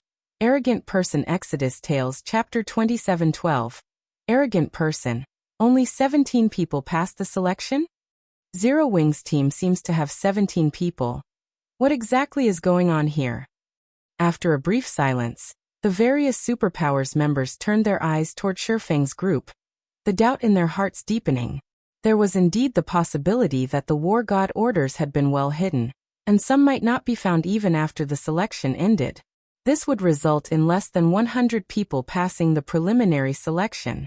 However, even if that were the case, over 80 people should still have passed the selection. However, only 17 people had passed the selection. This number was far below the various superpowers' expectations. The upper echelons of Sky Dragon Family, Pride Empire, Demon Palace, and Miracle, in particular, were dumbfounded by this situation. They couldn't figure out what exactly had happened inside the selection battle. Their 4 guilds had paid an enormous price to recruit 4 of the Fire Dragon Empire's 6 absolutes. They had been very confident of winning the preliminary selection, hands down. Now, however, let alone ranking within the top 4, not even one of the foreign aid they recruited managed to pass the selection. What was even more unbelievable was the fact that Zero Wing's members had returned unscathed. How could they possibly believe this? Investigate. Investigate what happened. I want to know what happened inside the selection battle. Almost immediately, the 4 guilds' upper echelons began frantically contacting their respective foreign aid teams members. Vice Guild Leader, did something go wrong with the selection? White Feather's eyes brimmed with surprise and confusion as she looked at the central stele. In response to White Feather's question, Cold Shadow glanced at the distant Sherfong before looking toward the Four Guilds side. From the commotion at the Four Guilds, it was evident that even the Four Guilds people didn't know what had just happened. Something must have gone wrong. Only, I don't know what kind of trick Zero Wing pulled this time. All Cold Shadow could think of now was that Zero Wing was related to this abnormal situation. Out of the 900 players that entered the selection space, only 17 returned. Even if an intense battle occurred inside, there shouldn't be so few players returning. Not to mention, all of these returnees were even Zero Wing's members. As the various superpowers were investigating this strange situation, Frost Heaven's side was similarly at a loss. Guild leader Black Flame, what happened inside? Why are you the only ones to return? Mushin couldn't help asking Sherfong. Since Sherfong was an insider in this situation, asking him would be much more efficient than asking around. Yes, what happened inside the selection battle? Brilliant Blue questioned. Where are Sorrowful Heaven and the others? If even Zero Wing's small team of 17 could return safely, there was no way the Flower of Seven Sins' team of 83 players couldn't. Not to mention, Sorrowful Rain was a domain realm expert. Following Mushin's and Brilliant Blue's questions, everyone from Frost Heaven turned to look at Sherfong, curious to find out what exactly happened inside. However, Sherfong directly ignored Brilliant Blue's question and turned to Mushin. Nothing special happened inside. We just conducted a normal team battle. As for the result, you saw it yourself, Sherfong said calmly. Sherfang's words were clear and straightforward. His logic was also seamless. However, none of Frost Heaven's members believed him. Even Mushin felt that Sherfong was joking with her. Black Flame, do you take this old man for a fool? Do you think I will believe such words? Brilliant Blue was incensed. He already felt upset that Sherfong ignored him. Now, Sherfong was even insulting his intelligence by giving such a stupid answer. The other Frost Heaven members agreed with Brilliant Blue's words, and they started looking at Sherfong with scorn. Although Sherfang's answer sounded reasonable, it was also the least possible result. They would be fools to believe him. 900 Tier 3 experts had participated in the preliminary selection, many of them peak experts and apex experts. No matter how fierce the battle, these experts shouldn't have all gotten annihilated. After all, they could still flee if they couldn't win in a fight. Moreover, the selection battle was held in a special space that severely restricted a player's stamina and concentration. The difficulty and risks involved in chasing a fleeing opponent in this space were incredibly high. Meanwhile, Sherfang's team was not only the smallest out of the bunch, but also the easiest to counter. If an intense battle occurred during the selection, Sherfang's team should have faced the greatest difficulty returning alive. But what about now? Not only did Zero Wing's team suffer 0 casualties, but Zero Wing's members all wore incomparably relaxed expressions. They did not look like they had just survived an intense battle at all, but gone on an outing. Whether you believe it or not is up to you. Sherfong retorted nonchalantly. The selection battle is over. If you don't have any other questions, we'll be heading back to rest. After saying so, Sherfong turned around and left the hall, unconcerned whether Frost Heaven's members believed him or not. His goal in coming here was only the 3 upper zone reserve slots. Meanwhile, after glancing at the Frost Heaven contingent, Zero Wing's other members chuckled before following Sherfong out of the hall. The behavior of Zero Wing's team thoroughly dumbfounded Brilliant Blue. He was one of Frost Heaven's dignified Frost Pillars as well as a great elder of the guild. Yet, now he was being ignored by the guild leader of a pseudo-superpower with no background whatsoever. Brilliant Blue promptly glared at Hong Xinyuan and bellowed angrily, "Hong Xinyuan, take a good look. This is the trump card you recruited." However, Hong Xinyuan remained indifferent to Brilliant Blue's outburst. In fact, he was in a relatively good mood. After all, the return of Sherfang's team meant that Frost Heaven had gained 17 foreign aid slots. Failing to get a reaction out of Hong Xinyuan, Brilliant Blue turned to Seven Wonders and snapped, "Guild leader, you've seen how Zero Wing's members behave. They are too arrogant. They aren't even taking us seriously. If we let them participate in the official competition, the consequences will be disastrous. Enough. Let's take a look at the situation first, Seven Wonders berated. However, when Seven Wonders glanced at Zero Wing's members' departing figures, a hint of dissatisfaction also flashed in his eyes. Meanwhile, although Shifeng had spoken in a normal tone, everyone in the hall was a great expert. Even the weakest among them was at the flowing water realm. Hence, they heard Shifeng's words loud and clear. Black Flame truly is arrogant to the extreme. He's taking such an attitude even toward Frost Heaven. He'll most likely have a difficult path ahead of him. White Feather smirked when she saw the exchange between Shifeng and Frost Heaven's leadership. However, Black Flame really knows how to spout nonsense. Does he think his team consists entirely of peerless experts? Read latest chapters at Wuxia World. EU. While Frost Heaven's members might be unaware, she knew full well that nearly half of the 900 players who participated in the selection battle had set their sights on Zero Wing. Zero Wing shouldn't have come out unscathed if a battle truly happened. However, even after White Feather ridiculed Shifeng a bunch, Cold Shadow remained surprisingly silent. Vice Guild Leader, is something wrong? White Feather asked in confusion when she noticed Cold Shadow's solemn expression.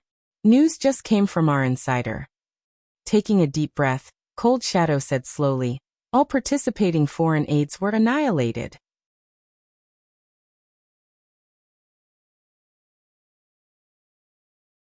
Chapter 27:13. Fame spreads across the Fire Dragon Empire. When White Feather heard Cold Shadow's words, she was stunned, her brain seizing up momentarily. How is this possible? White Feather exclaimed almost instinctively. The selection lasted less than 10 minutes. How could nearly 900 Tier 3 great experts slaughter each other so thoroughly within that time? Without a large gap in strength, a fight between Tier 3 experts would take at least 2 to 5 minutes to finish. This rule of thumb was already widely accepted in God's domain. Upon reaching Tier 3, almost every player would have at least a few life-saving skills. They could easily fight a battle of attrition. Hence, there was a popular saying that while Tier 3 experts could be defeated easily, killing them was challenging. No, they didn't fight each other. Cold Shadow shook her head.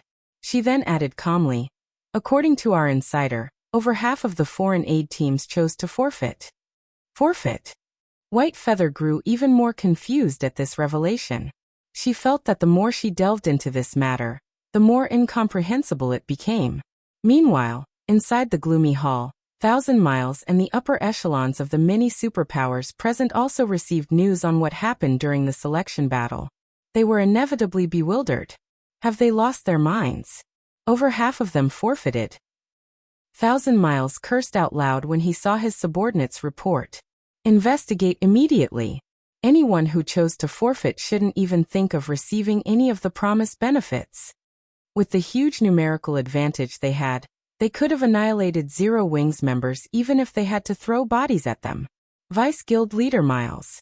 The gray-robed berserker standing before 1,000 Miles shrank back slightly before saying quietly, the ones that forfeited aren't our guild's foreign aid. What happened to our foreign aid then? 1,000 Miles asked in response. Our foreign aid. After peeking at 1,000 Miles, the gray-robed berserker answered hesitantly, Black Flame killed them all. Moreover, he didn't kill just our foreign aid but also the other 3 guilds' foreign aid. Are you sure Black Flame did it alone? Are they not messing with you? 1,000 Miles asked in disbelief. I've verified with them already. The gray-robed berserker nodded. Black Flame indeed killed them by himself.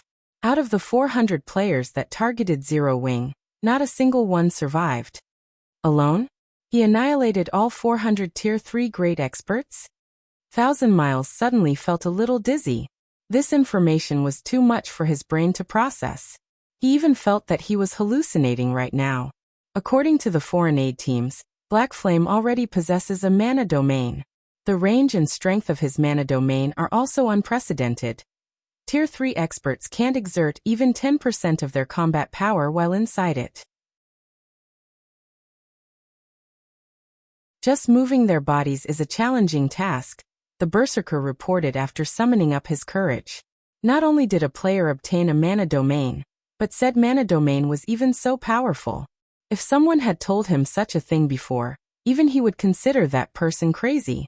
Either that or this person was a newcomer in God's domain and ignorant about mana domains. A mana domain? 1,000 Miles's expression stiffened at this term. How can he have a mana domain? At this time, 1,000 Miles wasn't the only person dumbfounded. The other superpowers' upper echelons were similarly bewildered when they heard this piece of news.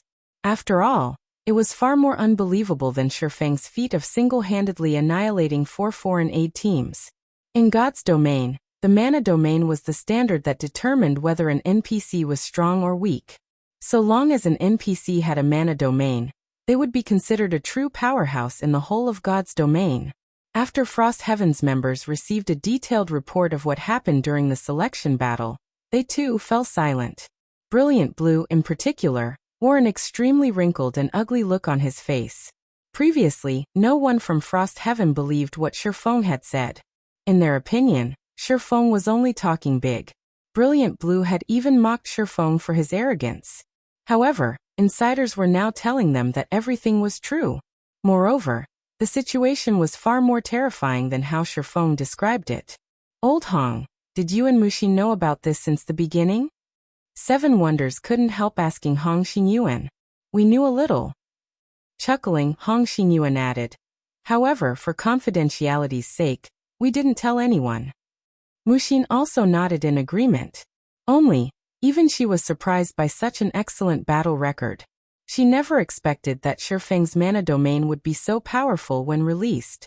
It was at least 10 times stronger than what she experienced. You two really know how to keep us in the dark. When Seven Wonders looked at Hong Xinyuan's indifferent expression, and recalled the situation with Shifeng before, he smiled bitterly. In that case, I'll leave Zero Wings matters to you in the future. After glancing at the silent Brilliant Blue, Hong Xinyuan faintly smiled and said, Guild leader, please rest assured. After the end of the selection battle, news about Zero Wing spread like the plague. This was especially true for the details regarding Black Flame. Many of the major powers that had come to spectate the competition were shocked. Not only had Black Flame single-handedly dominated the preliminary selection, but he even possessed the rumored mana domain. This battle record instantly made Black Flame the focus of discussion for many players all over the Fire Dragon Empire. Quite a number of the Empire's players even sought to join the pseudo-superpower, known as Zero Wing. War God's Temple Mythology's Lounge. Vice Guild Leader, the situation has become somewhat troublesome now. Not only does that Black Flame possess a mana domain, but his fame has also spread throughout the Fire Dragon Empire. I'm afraid it'll become very difficult to realize our acquisition plan now. White Feather said anxiously when she saw that Black Flame's name was being mentioned everywhere in the Fire Dragon Empire's forums. This situation might even affect Miracle's ranking. Mythology had chosen to partner with Miracle for the competition this time.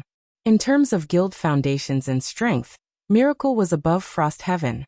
However, not only did Miracle lose all its foreign aid, but Frost Heaven even had Zero Wing supporting it. The gap in strength between the two guilds had instantly narrowed by a large margin.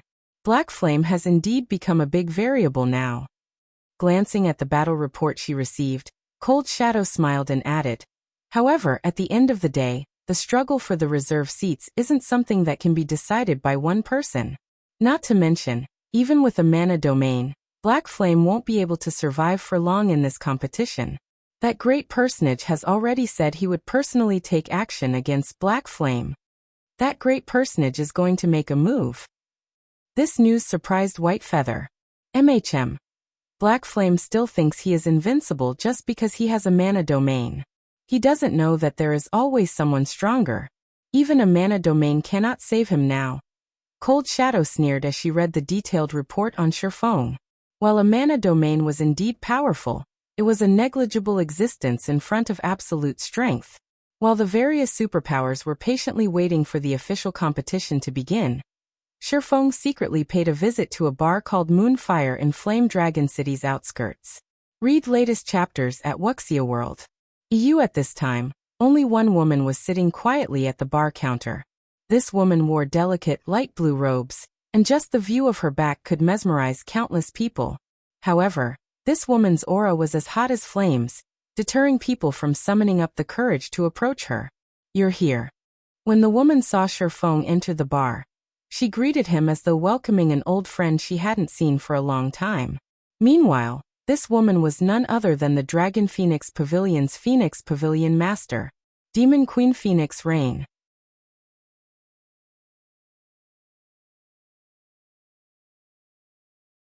Chapter 27:14. Meeting Phoenix Rain again. Accepting Phoenix Rain's invitation, Shifeng walked over and sat beside her. "In the time I haven't seen you, you've become a lot stronger again," Phoenix Rain praised as she scanned Shifeng. "Not too much." Going straight into the topic, Shifeng asked, "Is everything all right on your side?" He had suddenly visited the Moonfire Bar because of a message from Phoenix Rain. Initially, he had been a little happy to receive the message. Since he had thought that Phoenix Rain would never appear before him again, he felt that the situation shouldn't be as terrible as Duan Hanshan made it out to be. However, the moment he laid eyes on Phoenix Rain, he instantly understood. The situation was much worse than he thought. This was because the Phoenix Rain he saw couldn't be considered human. All her information was labeled as unknown and couldn't be examined at all. Moreover, the feeling he got from her was as if she had wholly integrated her existence with the flowers and trees of God's domain. Shifeng even got the impression that Phoenix Rain was native to God's domain. Meanwhile, at Shifeng's question, a hint of surprise flashed in Phoenix Rain's eyes. She then smiled faintly and replied, "You can say that it's all right yet not all right at the same time. It seems the situation still isn't too terrible." Shifeng nodded. He then asked another question. "Can you tell me what exactly happened then?" The disappearance of the Dragon Phoenix Pavilion's 3 pavilion masters had shaken the various superpowers of God's domain. If not for the pavilion having hidden this matter well, it would have long since made headlines in the real world. "This I cannot say." Phoenix Rain shook her head. "I went to great lengths to come here to tell you only 2 things. Although Phoenix Rain's voice was calm, her eyes betrayed deep exhaustion. "What is it?" Shifeng didn't probe too much into her situation. He could feel that Phoenix Rain wasn't joking with him. In that case, there wouldn't be any meaning for him to continue probing. "The first is that I hope you can take care of my little sister," Phoenix Rain said, then took out an information card and handed it to Shifeng. "Her information and address are recorded here. I am no longer by her side. Although she has great abilities, the people who are troubling her are difficult. If you have the chance, I hope you can help resolve her problems." After glancing at the information card, Shifeng was stunned. Phoenix Rain's little sister was residing in the upper zone. "Aren't you in the upper zone too?" Shifeng asked in confusion. "I'm in the upper zone?" Phoenix Rain was surprised by this piece of news. Afterward, as if reacting to something, she chuckled and said, "That's right. I guess you can say that. However, I'm afraid it will be difficult for me to meet her right now. I can only hope you will help her." "I can't trust anyone else for this. This shouldn't be a problem. I'll go take a look if I visit the upper zone in the future." Shifeng nodded in agreement. Phoenix Rain had helped both him and Zero Wing a lot thus far. He didn't mind taking care of her little sister now. "Thank you." Phoenix Rain breathed out a sigh of relief when she heard Shifeng's answer. She then inhaled deeply before saying solemnly, "Next, the second matter will be my 2 pieces of advice to you." "Advice?" Seeing Phoenix Rain's serious expression, Shifeng couldn't help asking, "Is it Saint's hand?" Based on the information from Duan Hanshan, the disappearance of the Dragon Phoenix Pavilion's leadership had something to do with Saint's hand. Moreover, the various superpowers also appeared to be fearful of the guild. "No." Shaking her head, Phoenix Rain said, "My first advice is for you to be wary of 3 people." 3 people? Shifeng was somewhat confused. He could understand if Phoenix Rain wanted him to be wary of some powerful organization, yet she told him to be wary of 3 individuals. If not for Phoenix Rain's solemn expression and her lofty status, he would have most likely treated her words as a joke. "Yes, 3 people." Slowly Phoenix Rain said, "I don't know these 3 people's names. They use various aliases, but not one of them is their real name. The only thing I can tell you is their characteristics. These 3 people are a madman, a girl, and a young scholarly person. If you meet them, run as far as you can. Never approach them, or the consequences will be harsh. You must remember this point. That's all the information on these 3 people? Shifeng memorized Phoenix Rain's words, but the information he had to work with was scanty and vague. I only know this much. Phoenix Rain shook her head and chuckled. She then continued, the next piece of advice is simpler, and that is to stock up on as many 7 luminaries crystals as possible. This thing is incredibly valuable, and the more you have, the better. That's a realistic piece of advice. Shifeng was startled to receive this advice. 7 luminaries crystal was incredibly important during his previous life. Knowing this, he had tasked many guild members with finding and collecting the crystal. However, due to its rarity, the amount they managed to collect wasn't significant. After Shifeng finished speaking, Phoenix Rain suddenly stood up and tossed 3 gold coins onto the table. She then looked at Shifeng and said earnestly, I've said everything that can be said. How far you can progress will be up to you. You're leaving already? Shifeng was again startled when he saw Phoenix Rain preparing to leave. Their conversation lasted less than 5 minutes. He hadn't even gotten to the other questions he wanted to ask. However, Phoenix Rain looked to be short on time. Oh yes. Suddenly, Phoenix Rain pulled out a black crystal from her pocket and tossed it to Shifeng. I have you to thank for being able to make this visit. I can't use this thing at present, so I'll give it to you. What is this thing? When Shifeng looked at the unidentifiable black crystal, he felt a sudden urge to eat the crystal whole. Upon noticing the hunger in Shifeng's eyes, Phoenix Rain chuckled. You'd better not eat it. It's not edible. Shifeng felt slightly embarrassed by this situation. He never thought that the black crystal would be powerful enough to affect his mind. Don't worry. I won't eat it, Shifeng promised. Before I go, I'll tell you one more thing. Tier 4 is just the beginning. Your time. However, before Phoenix Rain could finish speaking, she suddenly disappeared. It was as if she never existed in this place.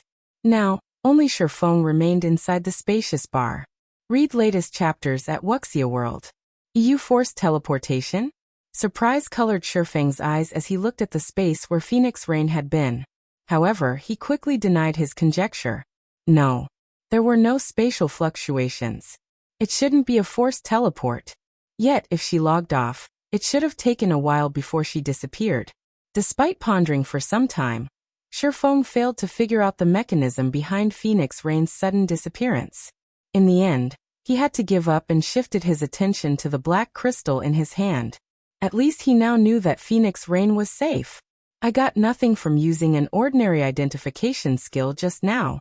It seems I can only try with omniscient eyes. Taking a deep breath, Shifeng gathered the surrounding mana around his eyes and stared intently at the black crystal. Omniscient eyes.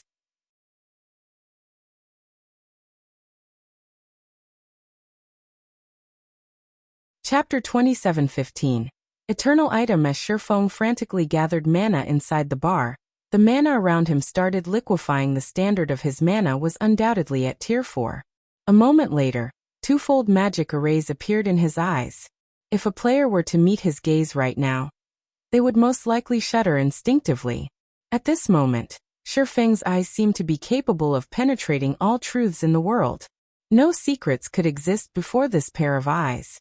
Sure enough, Omniscient Eyes' effects have improved significantly now that my mana has reached the tier 4 standard. Shifeng was delighted as he looked at the black crystal in his hand. Previously, even when he used the advanced identification skill, he couldn't appraise the black crystal at all. However, with Omniscient Eyes, a loading bar had appeared. It was as if the black crystal's outermost firewall had cracked, and the skill was fervently exploiting this breach and trying to dig into the crystal's core. 10 seconds, 20 seconds, 40 seconds. As the forces of the black crystal and Omniscient Eyes continued clashing, Shifeng frowned.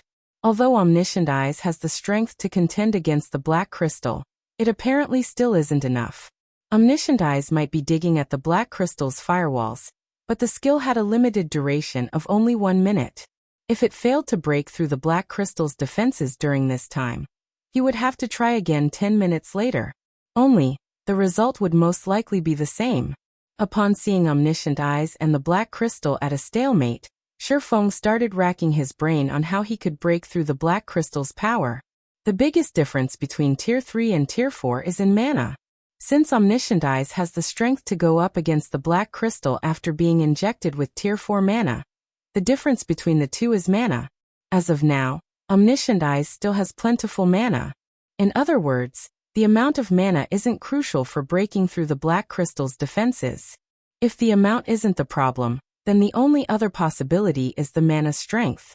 However, after coming to this conclusion, Shifeng did not smile in joy. On the contrary, he fell into even greater despair. After all, increasing the strength of mana was easier said than done. On the market, almost all items that improved their users' mana only increased the volume of mana their users held. Generally, if players wished to increase their mana's quality, they would have to either improve their control over mana or raise their tier. In other words, if Shifeng wanted to increase his mana's strength right now, his only option was to raise his control over mana to a higher realm.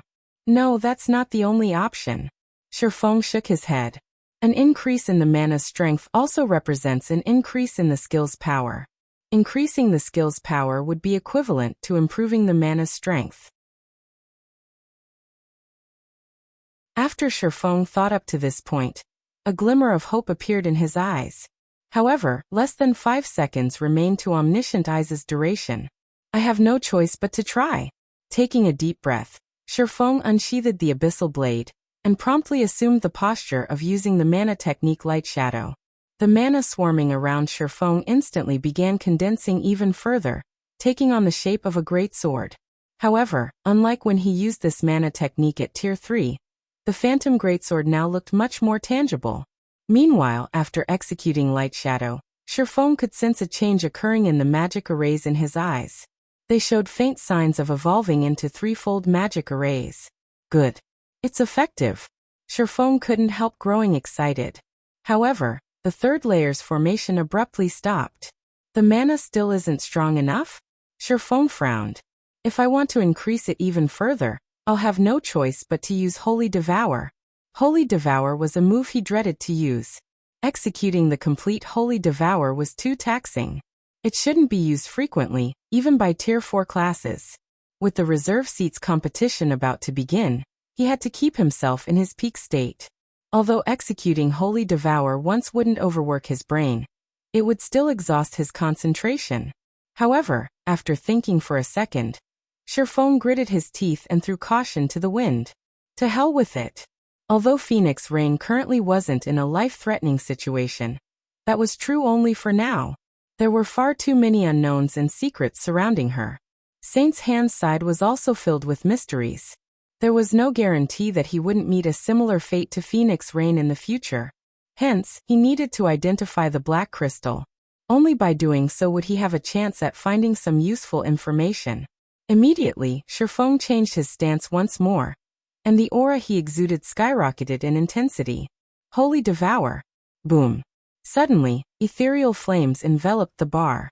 The flames were so realistic that they triggered the magic arrays set up inside the bar. Some of these magic arrays even started cracking, evidently unable to withstand the powerful mana Shifeng condensed. Meanwhile, as if violently stimulated, the twofold magic arrays in Shifeng's eyes completed their transformation into threefold magic arrays. Using Holy Devour directly elevated Omniscient Eyes' strength to a whole new level. Crack. Shifeng suddenly heard a crack coming from the black crystal. However, half a second later, dizziness assaulted his brain. The horrific mana condensed by Holy Devour also instantly dissipated, leaving behind a tattered bar. Several seconds later, his mind started to clear up. He immediately shifted his gaze to the black crystal in his hand. Did it succeed? Shifeng inspected the black crystal anxiously. This time, the crystal didn't put up any resistance when he tried to read its information. Row after row of text appeared before his eyes. Upon seeing this information, Shifeng was stunned. An eternal item? This is actually an eternal item? Sherfong couldn't help doubting his eyes as he read the information before him. World Stone, Eternal Item, Effect 1, Stabilizes the principle of all things. Effect 2 unknown. Effect 3, Indestructible Object. In God's domain, so long as an item was related to eternity, it was an item of God's. Eternal items were legends among legends. According to rumor, even gods had difficulty obtaining one, and some gods would even fight frantically for one. There were various rumors as to the cause of the Great Ancient War, one of which attributed the war to a struggle for eternal items between ancient gods. It seems I still can't do anything about this situation. Sherfong smiled bitterly as he looked at the World Stone. He had fought for 10 years in God's domain in his previous life. However, he was well aware that he was still ignorant of plenty of secrets regarding God's domain. God's domain wasn't just a game like the general masses thought it to be. Otherwise, the various international corporations wouldn't go so crazy over it. This eternal item told him that the problem Phoenix Rain faced was extraordinary. It wasn't something a Tier 4 sword emperor like himself could look into. After all, even the god-ranked experts in his previous life had great difficulty obtaining such an item. He would most likely have to wait until he reached Tier 5 or even Tier 6 before he could find out more about the situation. Otherwise, he would share the fate of all those missing experts. Read latest chapters at Wuxia World. EU. While Sherfong was having goosebumps from thinking about the problem Phoenix Rain was involved in, Yulan suddenly contacted him. "Where are you now, guild leader?" Yulan asked anxiously.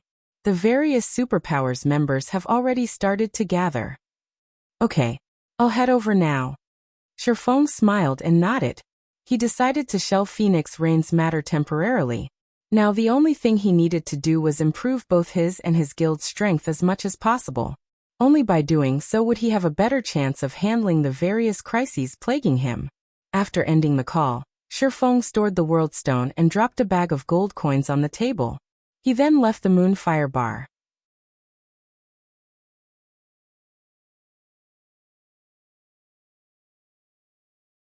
Chapter 27:16, God's Domain's Apex Battle Flame Dragon City, War God's Temple. Despite being the size of 3 sports stadiums, the plaza outside the War God's Temple was currently crowded with players. Aside from the various participating superpowers members, a large portion of these players was here as spectators. Everyone quietly waited for the official start of the competition. Quick look. They're about to announce the battlefield. Suddenly, a huge holographic projection appeared in the sky above the War God's Temple. The projection was hundreds of meters wide, and the image displayed was visible even from several miles away. Meanwhile, with the emergence of this holographic projection, excitement surged in both the players and NPCs in Flame Dragon City. It's finally starting. This competition will determine the future direction of the entire God's domain. Many of the various superpowers hidden experts will reveal themselves. Once you guys enter the arena, make sure to record these experts' data. They're going to become the giants of God's domain in the future. We must make sure we don't accidentally offend any of them. Newbies, listen up. The guild spent a fortune to reserve a VIP viewing room to let you experience this competition as close as possible. Cherish this opportunity and learn as much as you can from those top talents. The various major powers here to spectate the competition spent time instructing their guild talents and newcomers to cherish this viewing opportunity. After all, this was going to be the apex battle of God's domain. Talents. I want to see just how powerful they are.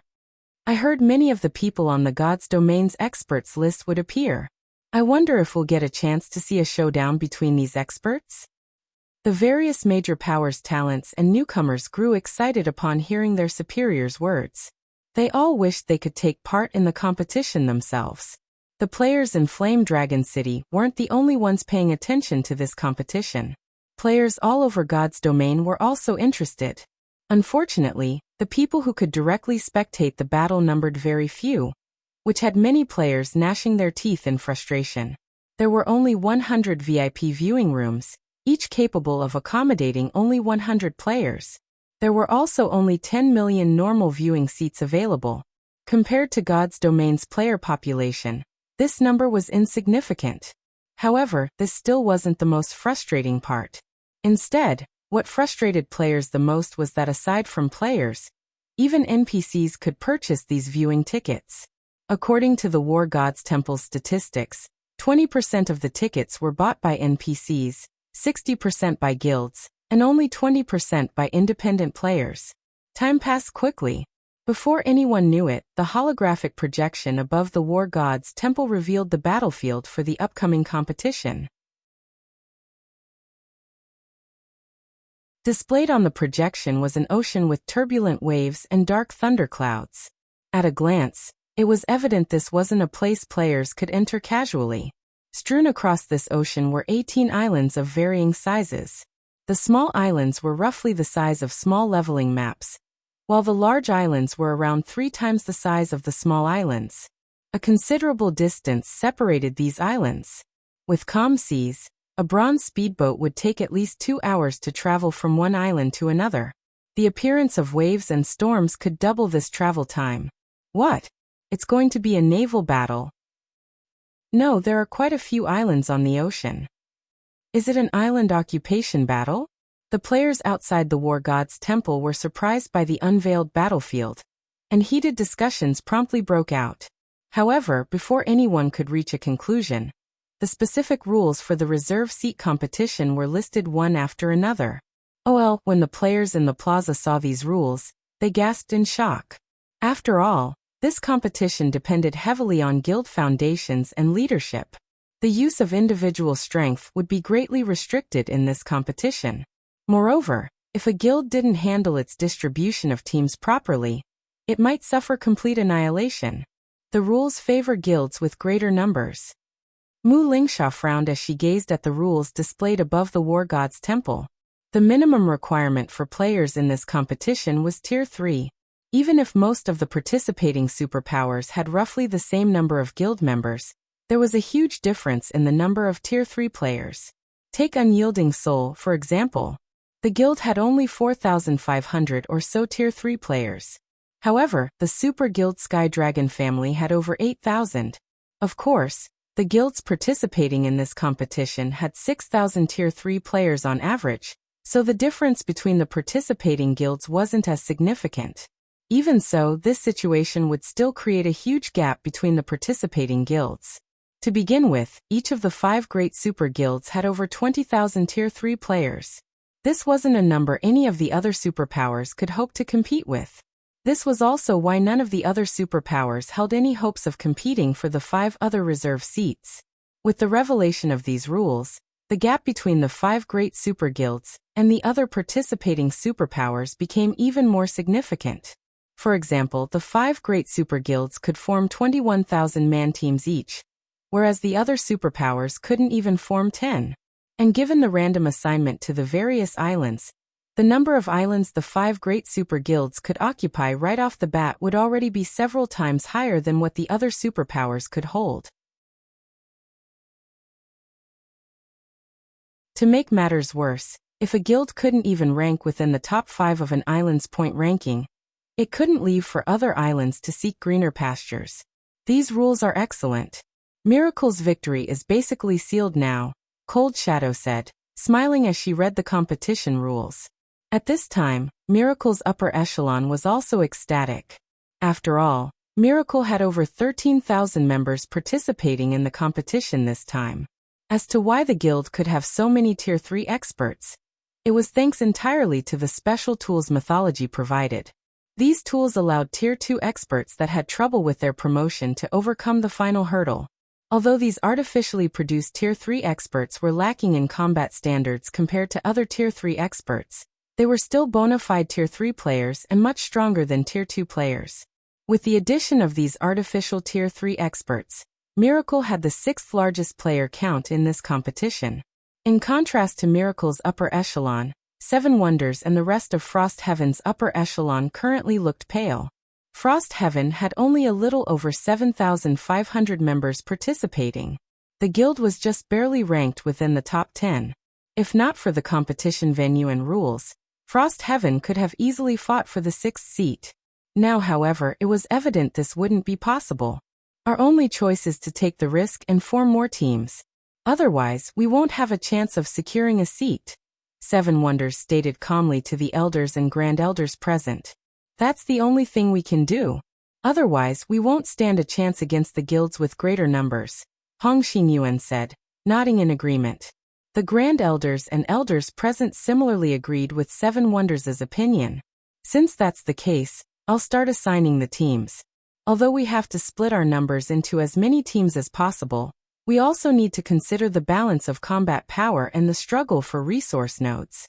The 5 Grand Elders and 12 Elders present will each lead a team of 300. Your goal is to secure a basic resource node. If your combat power is lacking, you can merge with another team to secure a resource node. Me, Old Hong, and Brilliant Blue will each lead a team of 500 and the 10 Swords. We'll do our best to secure an intermediate node each, or a basic node at the very minimum. The 3 Vice Guild leaders will lead the remaining members together with Zero Wing to secure an advanced node, or an intermediate node at minimum. Seven Wonders' distribution was considerably conservative, ensuring the least number of problems for the guild. Firstly, it ensured that the guild had enough teams to provide sufficient coverage across the 18 islands. Secondly, every team would more or less have the strength for self-conservation, even if it came across a hostile 1,000-man team.